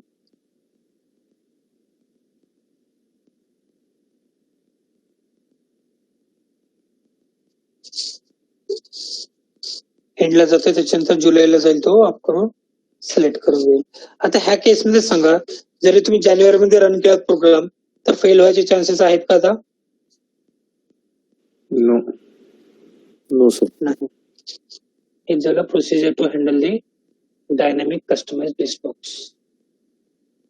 सर येस, सर इथे म्हणजे आपण या ह्याच्यामध्ये ऑप्शन्स कमी आहेत, म्हणजे 12 ऑप्शन आहेत आपल्याकडे. पण समजा जास्त ऑप्शन्स असतील, जसे इयरच्या ह्याच्यामध्ये खूप सारे ऑप्शन तशा केसमध्ये आपल्याला हँडल करणं डिफिकल्ट जात आहे. मग डेव्हलपर कडून रिक्वेस्ट करून घ्या की त्याचा टॅग नेम चेंज करून घ्या सिलेक्ट नावाने. कारण तो ते पण कधी रिक्वेस्ट करून घेणार, त्याच्या रिलेटेड खूप सारे टेस्ट केस असतील तर एका टेस्ट केस आहे त्याला तुम्हाला परत एका टेस्ट केस साठी डेव्हलपरला रिक्वेस्ट करून ते सर्व चेंज करेपर्यंत ते मॅन्युअली टेस्टिंग होऊन जाईल त्याचं. ओके, त्याच्या रिलेटेड खूप सारे जर सिनेरियोज असतील तर डेव्हलपरला रिक्वेस्ट टाका असं चेंज करून द्या. त्यामुळे खूप सारे टेस्ट केस आमच्या ऑटोमेशनचे पेंडिंग आहेत किंवा ब्लॉक आहेत. आणि सोबत तुमच्या प्रोजेक्ट मॅनेजर टीम लीडला सीसी मध्ये ठेवून त्यांना रिक्वेस्ट टाकायचं, मग ते करून देतात. Okay okay sir. अजून काही? No doubt.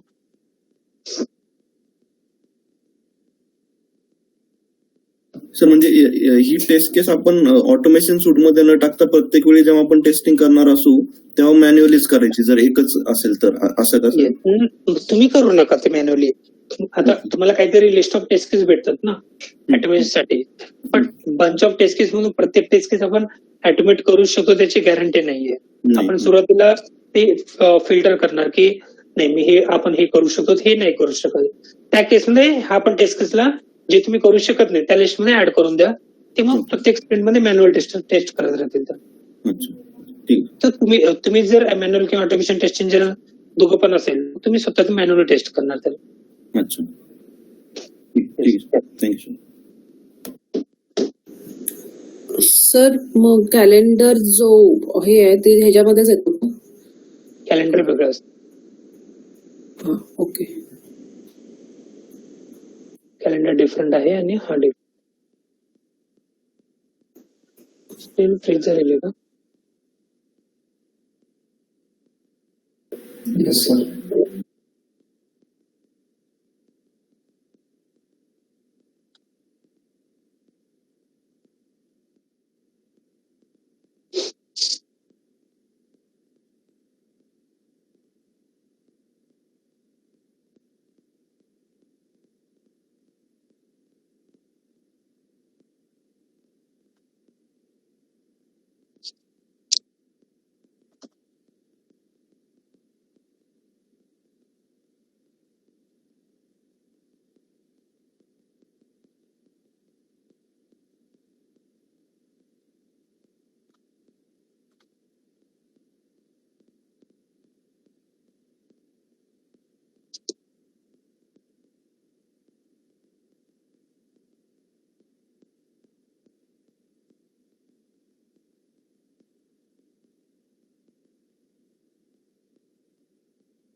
ओके, अजून काय क्वेश्चन्स कोणाला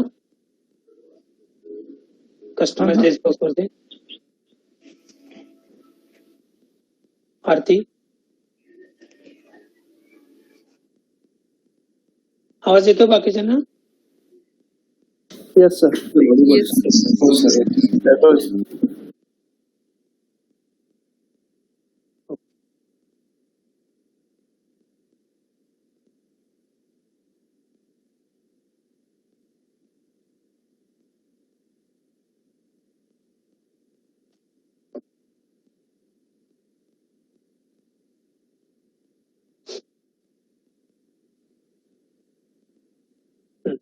मग इथपर्यंत तुमचा फक्त हा एक टॉपिक बाकी आहे ना, वेब टेबल.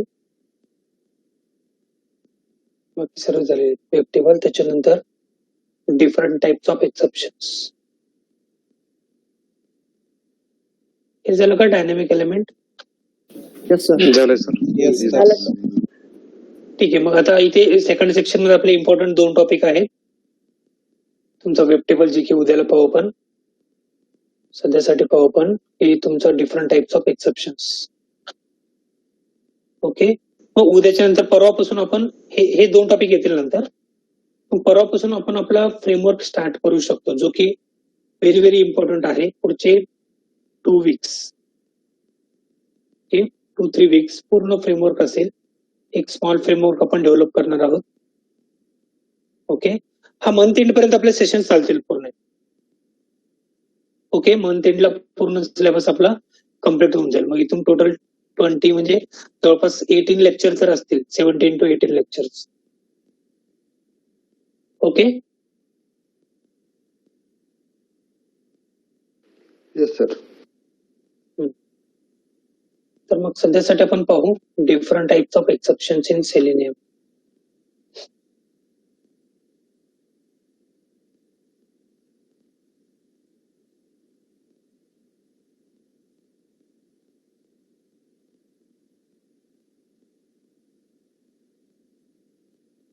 इंटरव्ह्यू मध्ये क्वेश्चन असतं तुम्हाला की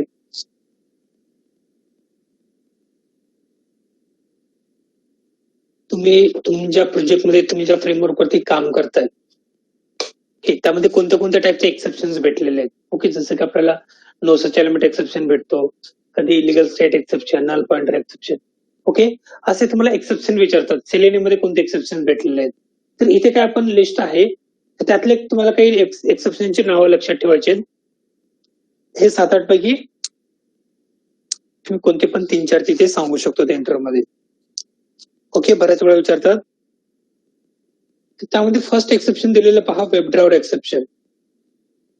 हा एक्सेप्शन कधी भेटतो, जर तुम्ही जे URL मेन्शन केलात, एखाद्या वेबसाईटचा जो URL चा फॉर्मॅट असतो ते जर चुकीचा मेन्शन केला, जसं की .com मेन्शन नाही केला किंवा www 3 टाइम्स ठिकाणी 5 टाइम्स मेन्शन केला, असं जर फॉर्मॅट चुकीचं मेन्शन करत असेल तर त्या केसमध्ये तुम्हाला एक्सेप्शन देतो वेब ड्रायव्हर एक्सेप्शन. जेव्हा पण URL चा फॉर्मॅट रॉंग असतो. ओके, तुम्ही जे URL मेन्शन केलात गेट मेथडला, तो जर चुकीचा असेल तर त्या केसमध्ये तुम्हाला वेब ड्रायव्हर एक्सेप्शन तिथे भेटतो.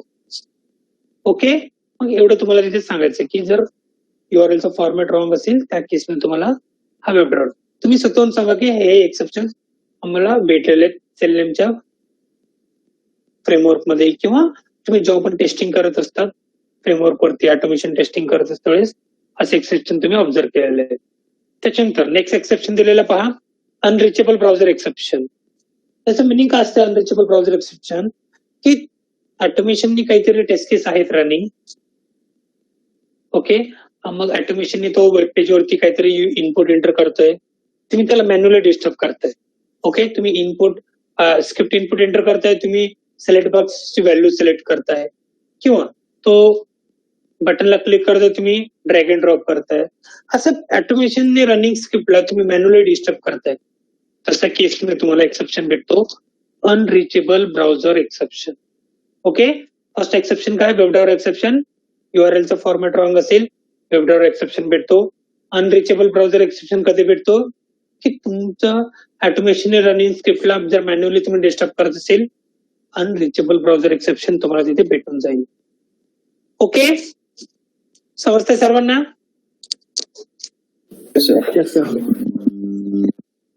त्याच्यानंतर नेक्स्ट एक्सेप्शन दिलेलं पहा, अनहँडल्ड अलर्ट एक्सेप्शन. त्याच्या नावामध्ये त्याचं मिनिंग आहे अनहँडल्ड.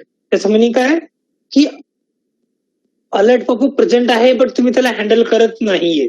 ओके, त्याला हँडल न करता तुम्ही एखाद्या दुसऱ्या एलिमेंट वरती ऍक्शन परफॉर्म करताय.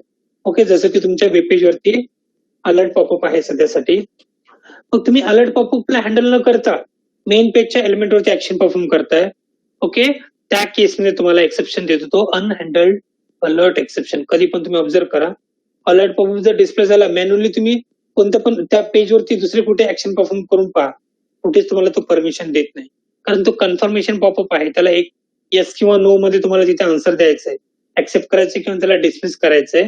तोपर्यंत तुम्हाला वेब पेजच्या बाकीच्या एलिमेंट वरती तुम्हाला परमिशन देत नाही ऍक्शन परफॉर्म करण्यासाठी. हा एक्सेप्शन तोच आहे अनहँडल्ड अलर्ट एक्सेप्शन. तुमच्या वेब पेज वरती अलर्ट पॉपअप डिस्प्ले होतोय, तुम्ही त्याला हँडल न करता मेन पेजच्या एलिमेंट वरती ऍक्शन परफॉर्म करत असेल, तर तुम्हाला तो एक्सेप्शन देतो unhandled alert exception. Okay, नावामध्येच working आहे अनहँडल्ड अलर्ट एक्सेप्शन. असा एक अलर्ट पॉपअप आहे जो की हँडल झालेला नाहीये सध्यासाठी आणि तुम्ही दुसऱ्या एखाद्या एलिमेंटवरती मेन पेजच्या ऍक्शन परफॉर्म करताय तेव्हा तुम्हाला तो एक्सेप्शन देतो अनहँडल्ड अलर्ट एक्सेप्शन. ओके, त्याच्या opposite no alert present exception. Okay, तुम्हाला वाटतंय की एखादा पॉपअप डिस्प्ले झालेला आहे सध्यासाठी, तुम्हाला वाटतं की तो अलर्ट पॉपअप आहे, मग तुम्ही draw.system.alert कॉल करून ऍक्सेप्ट डिस्प्ले मेथड कॉल करताय, पण तो अलर्ट पॉपअपच नाहीये, तो अदर दॅन अलर्ट पॉपअप आहे कोणता तरी. ओके, त्या केसमध्ये तुम्हाला तो एक्सेप्शन देतो no alert present exception. Okay, तुम्हाला वाटत होतं की तो पॉपअप अलर्ट पॉपअप आहे, किंवा असं पण होऊ शकतो की मॅन्युअली तुम्हाला तो अलर्ट पॉपअप डिस्प्ले झालेला आहे, बट ऑटोमेशन रनिंगच्या वेळेस तर तुम्हाला अलर्ट पॉपअप तिथे डिस्प्लेच होत नाहीये. पण तुम्ही तर तिथे प्रोसिजर कॉल केलेले आहे अलर्ट पॉपअप हँडल करण्यासाठी, त्या केसमध्ये तुमचा स्क्रिप्ट तिथे तुम्हाला एक्सेप्शन थ्रो करून देईल नो अलर्ट प्रेझेंट एक्सेप्शन. तुम्ही जे ऑपरेशन परफॉर्म करताय तिथे अलर्ट पॉपअपच नाहीये आणि तुम्ही तिथे हँडल करण्याचा प्रोसिजर कॉल केलात, जे की चुकीचं आहे. ओके, समजते सर्वांना? येस. अनहँडल्ड अलर्ट एक्सेप्शनचं मिनिंग काय की तुमच्याकडे अलर्ट पॉपअप आहे पण तुम्ही त्याला हँडल केलेला नाहीये आणि बाकीच्या एलिमेंटवरती ऍक्शन परफॉर्म करताय, तर तो तुम्हाला परमिशन देत नाही. अगोदर अलर्ट पॉपअप हँडल करा, नंतर बाकीच्या एलिमेंटवरती तो ऍक्शन परफॉर्म करायला तुम्हाला सांगतोय. आणि नो अलर्ट प्रेझेंट एक्सेप्शन काय म्हणतोय की तुमच्या वेब पेजवरती अलर्ट पॉपअपच नाहीये आणि तुम्ही त्याला हँडल करण्याचा प्रोसिजर कॉल केलात, त्या केसमध्ये तुम्हाला तो no alert present exception throw करून देईल. त्याच्यानंतर नेक्स्ट पहा,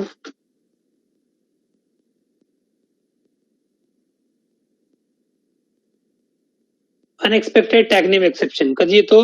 कस्टमर लिस्ट बॉक्स आहे तरी तुम्ही काय केलं, सिलेक्ट क्लासचा युज करून सिलेक्ट क्लासचे मेथड्स कॉल करता त्याला हँडल करण्यासाठी.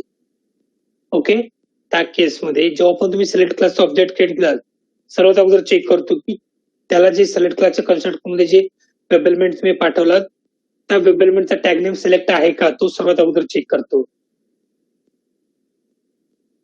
जर त्या एलिमेंटचा टॅग नेम सिलेक्ट असेल तर पुढचे ऑपरेशन तुम्हाला तो परफॉर्म करण्यासाठी परमिशन देईल.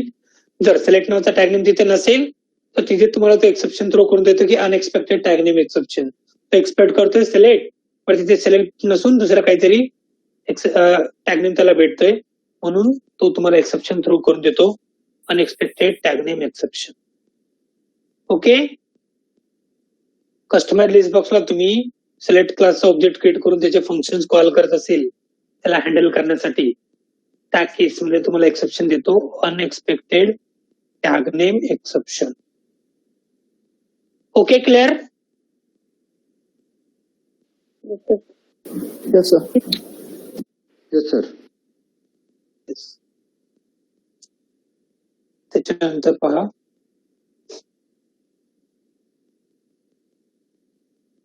Not connected exception. ओके, त्याचं मिनिंग काय असतं की तुमचं जर जार फाईल प्रॉपरली डाउनलोड झालेली नाही आणि तुम्ही तुमच्या प्रोजेक्ट सोबत त्याला कॉन्फिगर केलात, त्या केसमध्ये काही फाईल मिसिंग असतात. मग ते सध्यासाठी आपण जे प्रोसेस फॉलो करतो जनरल प्रोजेक्टमध्ये डाउनलोड करून कॉन्फिगर करतोय, त्या केसमध्ये ह्या एक्सेप्शन भेटत नाही. पण पुढे जाऊन एक मेवन प्रोजेक्ट असतो ज्यामध्ये प्रत्येक जार फाईल साठी एक 4 लाईनचा कोड असतो डिपेंडन्सी, ते आपण एका फाईलमध्ये ऍड करतो. फक्त 4 लाईनचा कोड तो स्वतःहून तुमचं जार फाईल डाउनलोड करून घेतो. ओके, मग तशा केसमध्ये जर जार फाईल डाउनलोड करतोय काही फाईल मिसिंग असतील आणि ते ऑलरेडी तुमच्या प्रोजेक्ट सोबत कॉन्फिगर असेल आणि तुम्ही तिथे तुमचा प्रोग्राम कॉल करत असेल सेलेनियमचा आणि एखादा फाईल त्याच्यातले मिसिंग असेल तर तुम्हाला तो नॉट कनेक्टेड एक्सेप्शन थ्रो करून देतो. ओके, चल, जार फाईल तुमच्या प्रोजेक्ट सोबत प्रॉपरली कॉन्फिगर झालेलं नसेल त्या केसमध्ये तुम्हाला नॉट कनेक्टेड एक्सेप्शन भेटतो. हे जास्त वेळा भेटत नाही कारण ते स्टार्टिंगला सेटअपच्या वेळेसचा इश्यू आहे. तो जेव्हा तुमचा एन्व्हायरमेंट सेटअप होत असते, पूर्ण फ्रेमवर्कचा सेटअप जो फ्रेमवर्क डेव्हलपर सेटअप करून देईल तुम्हाला, त्या केसमध्ये तुम्हाला तो एक्सेप्शन भेटू शकतो. पण आपल्याला इन जनरल मध्ये भेटत नाही. पण लक्षात ठेवा की जार फाईल प्रॉपरली कॉन्फिगर झालेलं नसेल तरी तुम्ही तिथले सेलनेमचे फंक्शन कॉल करताय तर तेव्हा तुम्हाला एक्सेप्शन येऊ शकतो, not connected exception. Okay. Unhandled unexpected tag name exception काय म्हणतोय की कस्टमर लिस्ट बॉक्सला तुम्ही सिलेक्ट क्लास ऑब्जेक्ट क्रिएट करून त्याचे फंक्शन कॉल करत असेल, अनएक्सपेक्टेड टॅग नेम एक्सेप्शन तुम्हाला भेटतो. नॉट कनेक्टेड एक्सेप्शन कधी भेटतो, जार फाईल प्रॉपरली कॉन्फिगर झालेली नसेल, नॉट कनेक्टेड एक्सेप्शन भेटतो. ओके. अनहँडल्ड अलर्ट एक्सेप्शन कधी भेटेल की अलर्ट पॉपअपला हँडल न करता तुम्ही मेन पेजवरती ऍक्शन परफॉर्म करताय, अनहँडल्ड अलर्ट एक्सेप्शन भेटेल. अलर्ट पॉपअप प्रेझेंट नाही वेब पेज वरती तरी तुम्ही त्याला हँडल करण्याचा प्रोसिजर कॉल केलात, नो अलर्ट प्रेझेंट एक्सेप्शन तुम्हाला तिथे भेटून जाईल. ओके. त्याच्यानंतर वेबड्रावर एक्सेप्शन कधी भेटतो, युआरएलचा फॉर्मॅट रॉंग असेल, वेबड्रावर एक्सेप्शन भेटतो. आणि ऑटोमेशन रनिंग स्क्रिप्टला मॅन्युअली तुम्ही डिस्टर्ब करत असेल तर त्या केसमध्ये तुम्हाला एक्सेप्शन भेटतो, unreachable browser exception. Okay. Clear. Hello. त्याच्यानंतर शेवटचे 2 एक्सेप्शन्स आहेत पहा, अनसपोर्टेड ऑपरेशन एक्सेप्शन्स. हे अनसपोर्टेड ऑपरेशन कधी येतं पहा की सिंगल सिलेक्टेबल लिस्ट बॉक्स आहे, तुम्ही तिथे डिसिलेक्ट वाला प्रोग्राम कॉल करताय. Okay. Single selectable list box वरती आपण डिसिलेक्ट करू शकतो का ऑप्शन्स? नाही. नाही. Okay. Single selectable list box वरती आपण डिसिलेक्ट कॉल करू शकत नाही. ओके. मग तशा केसमध्ये तुम्ही जर तिथे कॉल केलेला असेल की सिंगल सिलेक्टेबल लिस्ट बॉक्स वरती डिसिलेक्ट किंवा डिसिलेक्ट ऑल, तसे जर प्रोग्राम कॉल केले असेल, तसे फंक्शन कॉल केले असेल, त्या केसमध्ये तुम्हाला तो एक्सेप्शन देतो, अनसपोर्टेड ऑपरेशन एक्सेप्शन. तुम्ही जे ऑपरेशन परफॉर्म करताय ते सेलेनियम मध्ये पॉसिबल नाहीये. ओके. सिंगल सिलेक्टेबल लिस्ट बॉक्सला तुम्ही मल्टी सिलेक्टेबल कन्सिडर करून त्याच्यावरती ऑपरेशन परफॉर्म करताय, त्या केसमध्ये तुम्हाला एक्सेप्शन भेटतो, अनसपोर्टेड ऑपरेशन एक्सेप्शन. त्याच्यानंतर एक शेवटचं एक्सेप्शन आहे तुमचा no such element exception.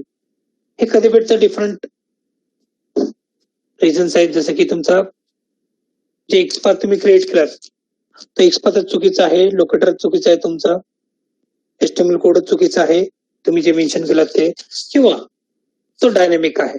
Okay. तुम्ही सध्यासाठी एक्सपाथ क्रिएट केला बट तुम्ही ऑटोमेशनने रन करता तो फेल होतोय. त्याचं रिझन काय असू शकतो की तो डायनॅमिक असल्यामुळे त्याचा एक्सपाथ चेंज झालेला आहे तिथे. हे एक रिझन झालं की लोकेटर चेंज असू शकतो, एचटीएमएल कोड चेंज असू शकतो, किंवा तुमचा एलिमेंट आय फ्रेम वरती आहे, तुम्ही त्याला स्विच न करता मेन पेज वरतीच ऍक्शन परफॉर्म करताय. भेटेल का तो एलिमेंट तुमचा? नाही सर. नाही भेटणार. ओके. किंवा तुमच्या चाइल्ड ब्राउझर पॉपअप वरती तुमचा एलिमेंट आहे, एलिमेंट तर प्रेझेंट आहे बट तुम्ही त्याच्यावरती स्विचेस केल्या नाहीत. स्विच न केल्यामुळे त्याचा फोकस सेलनेम वरती मेन पेज वरती आहे, मग तो एलिमेंट तुमच्या मेन पेज वरती सर्च करतोय. ठीक. पण तुम्हाला तो no such element exception throw करेल. किंवा सिंक्रोनायझेशन, ब्राउझर स्पीड आणि सेलनेम स्पीड मॅच करण्यासाठी इम्प्लिसिट वेटचा सिंटॅक्स मेन्शन करणं मॅन्डेटरी आहे जेव्हा तुम्ही एका पेजवरून दुसऱ्या पेजवरती चाललात. मग तुम्ही जर तिथे इम्प्लिसिट वेटचा सिंटॅक्स ऍड केला नसेल तर पेज लोड होत आहे, तिथे एलिमेंट प्रेझेंट आहे बट लोड व्हायला थोडस वेळ लागते तुमच्या एलिमेंटला, त्या केसमध्ये पण तुम्हाला नो सच एलिमेंट एक्सेप्शन भेटू शकतो. एलिमेंट तर आहे बट एक दोन सेकंद त्याला वेळ लागते लोड व्हायला, आणि तुम्ही तिथे इम्प्लिसिट वेटचा सिंटॅक्स ऍड केला नाही, त्यालाच म्हणतो आपण सिंक्रोनायझेशन. ओके. सेलनेम स्पीड आणि ब्राउझर स्पीड मॅच करण्यासाठी जे वेट आहेत त्यांनाच म्हणतो आपण सिंक्रोनायझेशन. ओके. तो टॉपिक आहे पुढे सिंक्रोनायझेशन. हे डिफरंट एक्सेप्शन्स आहेत. यांना सोडून अजून बाकीचे पण तुम्हाला सांगू शकतो जे तुम्हाला एक्सेप्शन भेटतात, जसं की session not created exception. Okay. तुम्ही जे chrome.exe फाईल तुमच्या पीसी मध्ये आहे त्याचं व्हर्जन आणि तुमच्या स्क्रिप्ट मध्ये जे फाईल मेन्शन केलं दोघांचं जर व्हर्जन मिसमॅच होत असेल, सेशन नॉट क्रिएटेड एक्सेप्शन भेटतोय. किंवा सिस्टम डॉट सेट प्रॉपर्टी मध्ये 5 चुकीचं दिलं तुम्ही, किंवा ते जे पॅरामीटर रॉंग मेन्शन केलं, इलिगल सेट एक्सेप्शन भेटतो. असे डिफरंट एक्सेप्शन आहेत. सर्व सांगत बसायची गरज नाही, त्यातले 2-3 जे तुम्हाला इझी वाटतात किंवा जे युजफुल आहेत ते तुम्ही तिथे सांगणार. Okay. Sir restricted tag name exception सांगितलं ना सर तुम्ही, तिथं म्हणजे जर टॅग नेम चुकीचं मेन्शन केलं असेल तर येतं ना सर? नाही, आपण चुकीचं मेन्शन करतो का? नाही, आपण काय करतोय, जे आहे ते युज करतो आपण. ओके. आणि तुम्ही एक लिस्ट बॉक्स आहे, कस्टमर लिस्ट बॉक्स, त्याला तुम्ही हँडल करण्यासाठी सिलेक्ट क्लासचा युज करताय. जेव्हा तुम्ही सिलेक्ट क्लासचा युज करताय तर तो सिलेक्ट क्लास काय करतो, अगोदर ऑब्जेक्ट क्रिएट करतो वेळेस की कोणत्या त्याला जे कन्स्ट्रक्टर मध्ये वेब एलिमेंट पाठवलं त्या वेब एलिमेंटचा टॅग नेम काय चेक करतो. तिथे जर सिलेक्ट असेल तर काही प्रॉब्लेम नाही, सिलेक्ट नसेल तुम्हाला तो एक्सेप्शन देतो. ओके, ठीक आहे, क्लिअर सर, थँक्यू. ओके. अजून काही डाऊट कोणाला? हा बोला. हा सर, स्टेल एलिमेंट एक्सेप्शन काय असते? स्टेल कारण ते ऑटो सजेशनच्या वेळेस आलं होतं मला. त्याचं मिनिंग काय असतं स्टेल एलिमेंट, की तुमच्या पेज मध्ये आहे तो, ओके, पण त्याला लोड व्हायला वेळ लागते. ओके. तुमच्या एचटीएमएल स्ट्रक्चर मध्ये आहे, कुठे ना कुठे आहे तो, पण त्याला लोड व्हायला वेळ लागते. तशा केसमध्ये तुम्हाला Selenium wait, expressive wait, fluent वेटचा यूज करून त्याला हँडल करावं लागेल त्याच्या एलिमेंट्सला. Okay sir. येस. अजून काही डाऊट कोणाला? ठीक आहे.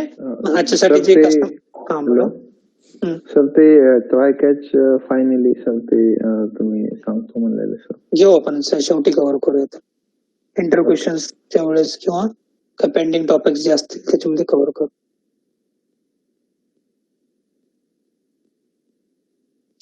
ओके. मग आजच्यासाठी हे एक्झाम्पल प्रॅक्टिस करा तुम्ही, कस्टमर लिस्ट बॉक्सचे handling of customer list box, त्याच्यानंतर हे एक्सेप्शन्स रीड करून घ्या.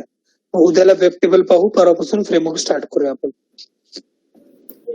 सर हा सर, ते ड्रॉप डाऊन मध्ये म्हणजे आपण जेव्हा ते कार्टला इन्स्पेक्ट केलं सर, मग त्याच्यानंतर त्याचे जे ऑप्शन्स येतात ते इन्स्पेक्ट होताना ते ऑप्शन जातात सर लगेच, म्हणजे हा, मग मी तिथे काल सांगितलं ना तुम्हाला, काल त्यासाठी लॉजिक काय सांगितलेलं.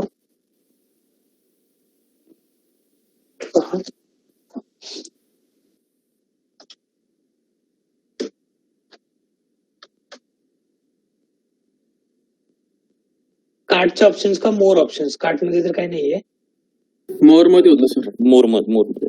हा, सर्वात शेवटच्या ऑप्शनला तुम्ही इन्स्पेक्ट करा, तो राहील तिथे. Okay sir.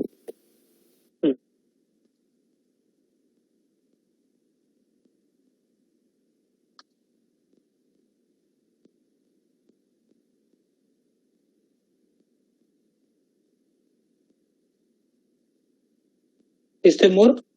मग हा मोर Yes, sir. टेक्स्ट घ्या, त्याचा टॅग नेम देऊ. सेम वे आता तुम्हाला बाकीच्या ऑप्शन साठी काय करायचं ह्या केसमध्ये, मग ह्यांचा टेक्स्ट तुम्ही लक्षात ठेवा, जसं की ऍडव्हर्टाईज. तो इथे येत नाही ऍडव्हर्टाईज, मग त्याचा टेक्स्ट लक्षात ठेवा, टॅग नेम हाच असेल सर्वांसाठी देऊ. Yes okay sir. मग हे टेक्स्ट तुम्ही स्वतःहून मेन्शन करावं लागेल त्याचे.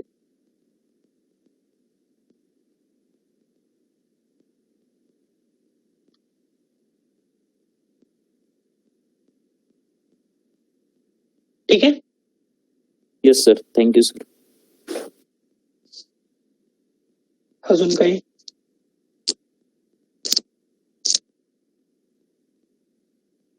No doubt. No sir. ठीक आहे, चालेल. मग प्रॅक्टिस करा, थोडं जास्त वेळ द्या. आता शेवटचे 15-20 दिवस आहेत. ओके, कारण सुट्टी आता घेणार नाहीत आपण. ओके, एखाद्या केस मध्येच सुट्टी राहील संडेला, बट सुट्टी देणार नाही आता इथून पुढे. ठीक आहे, संडेला पण घेणार होतो आपण क्लास, इन केस काही जमलंच नाही तरच सुट्टी राहील. Okay. Project sir Amol sir घेतील का? प्रोजेक्टचा पार्ट मॅन्युअलचा असतो, फ्रेमवर्कचा पार्ट ऑटोमेशनचा असतो. ओके.